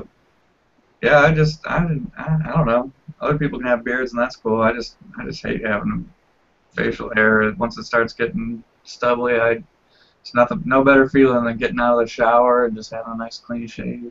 Yeah. Now mine's weird that like I'll grow in a beard and then it just like stops at about probably about ½ inch to 3/4 of an inch long. Like it just stops. I've never even let it go that far. I don't know. It's just some sort of routine or something. At least once a week, I gotta get it out of there. I find myself like this is the most facial hair I can have. It's just around the mouth. Every time I grow like a beard here, I'm gonna end up like scratching every 10 seconds. Annoying. I've had people that are like, I talk to them and they have beards and they're like, no, you got to make sure you like condition and use this and use that. And it's like, and see now this is getting way too complicated. I buy, the disposable razors from Kroger and that's cheap. I'm not buying some expensive face balm so that my beard shines, incredibly. Yeah, that's a little silly. Or gray, like making sure it's salt and pepper and all that crap. I did notice lately that I let it grow out a little bit and that there was a fair amount of gray in there, and I was like, oh boy, it's getting to that point. Yeah. I noticed, saw some good friends I hadn't seen in a long time, and they had like tons of gray in their hair, and I was like, oh Jesus, it's getting to that point. Yeah, my girlfriend picks at me every now and again. Like she'll be like playing with my hair or something like that, and then like I'll hear her start to like laugh, and I'm just like, That's cruel. and she just like starts to laugh or something. Like go fix it. So she'll come back and she'll like pluck out the one. I was like, okay, thank God. It's like I'm not even 30 yet. I can't have grays. That's not, they get gray hairs. That's not how they work. If you pluck out one, that makes like two, right? Grow in its place. That's what they say, but I also watched the episode of MythBusters that, you know, I had to reinforce that in my head. Like, no, there's no biological reason why pulling one should sprout like 5 more.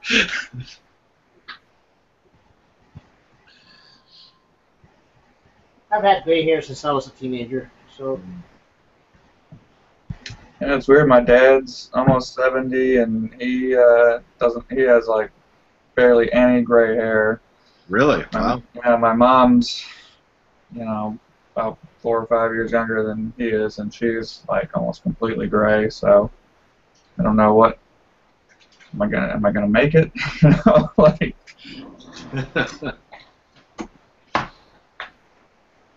Yeah. I don't know. I'm still going to school and all that, so it's like, you know, I'm already at 29. I'm already like the old guy in the back of the class. So like, I don't need to have like any gray going on to make it worse. Like, oh look, and there's him. Shut up, you little teenagers. And well, you know, at some point they'll just think that you're maybe like, you know, a professor sitting in on that, you know, teacher's aide teaching the class. Right. You're like taking notes on them. You're not actually in the class. There you go. Way to keep it positive. Yep. That's how you know, garner that collegiate respect. Just start wearing a business suit to class too. See if that helps. Yeah, with the little elbow patches. Yep, exactly. Elbow patches.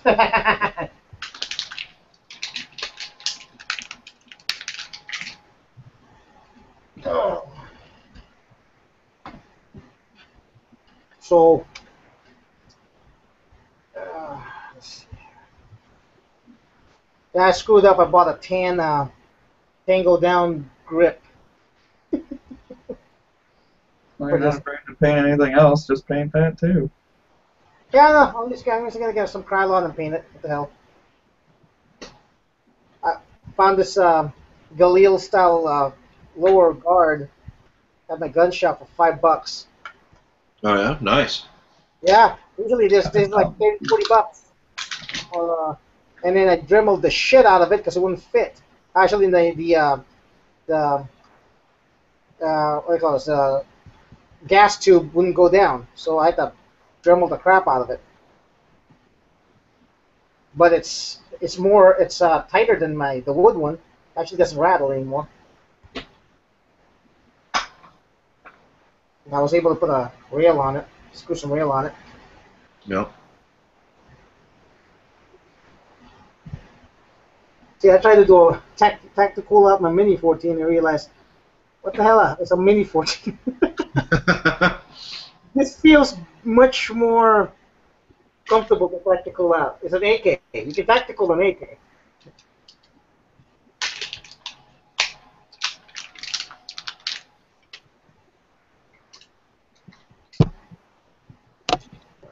All right, guys, I'm out of here. I'll see you guys later. Take care.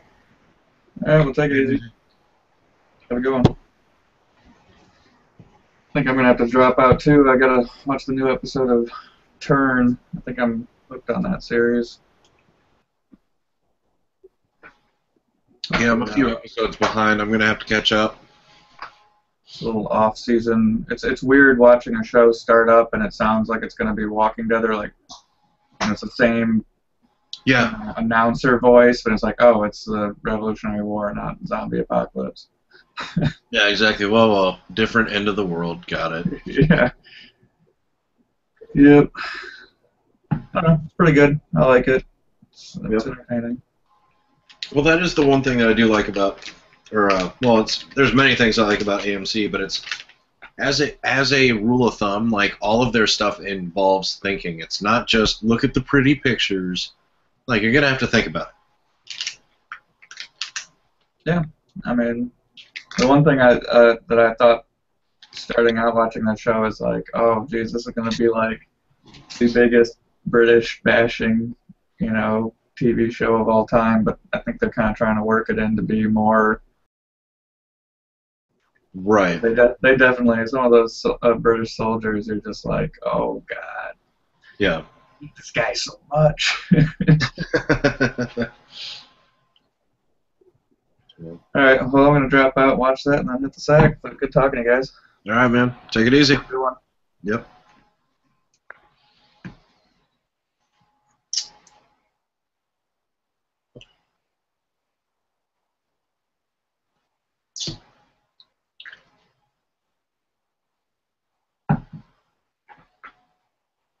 Oh. All right. I think I'm out of here too.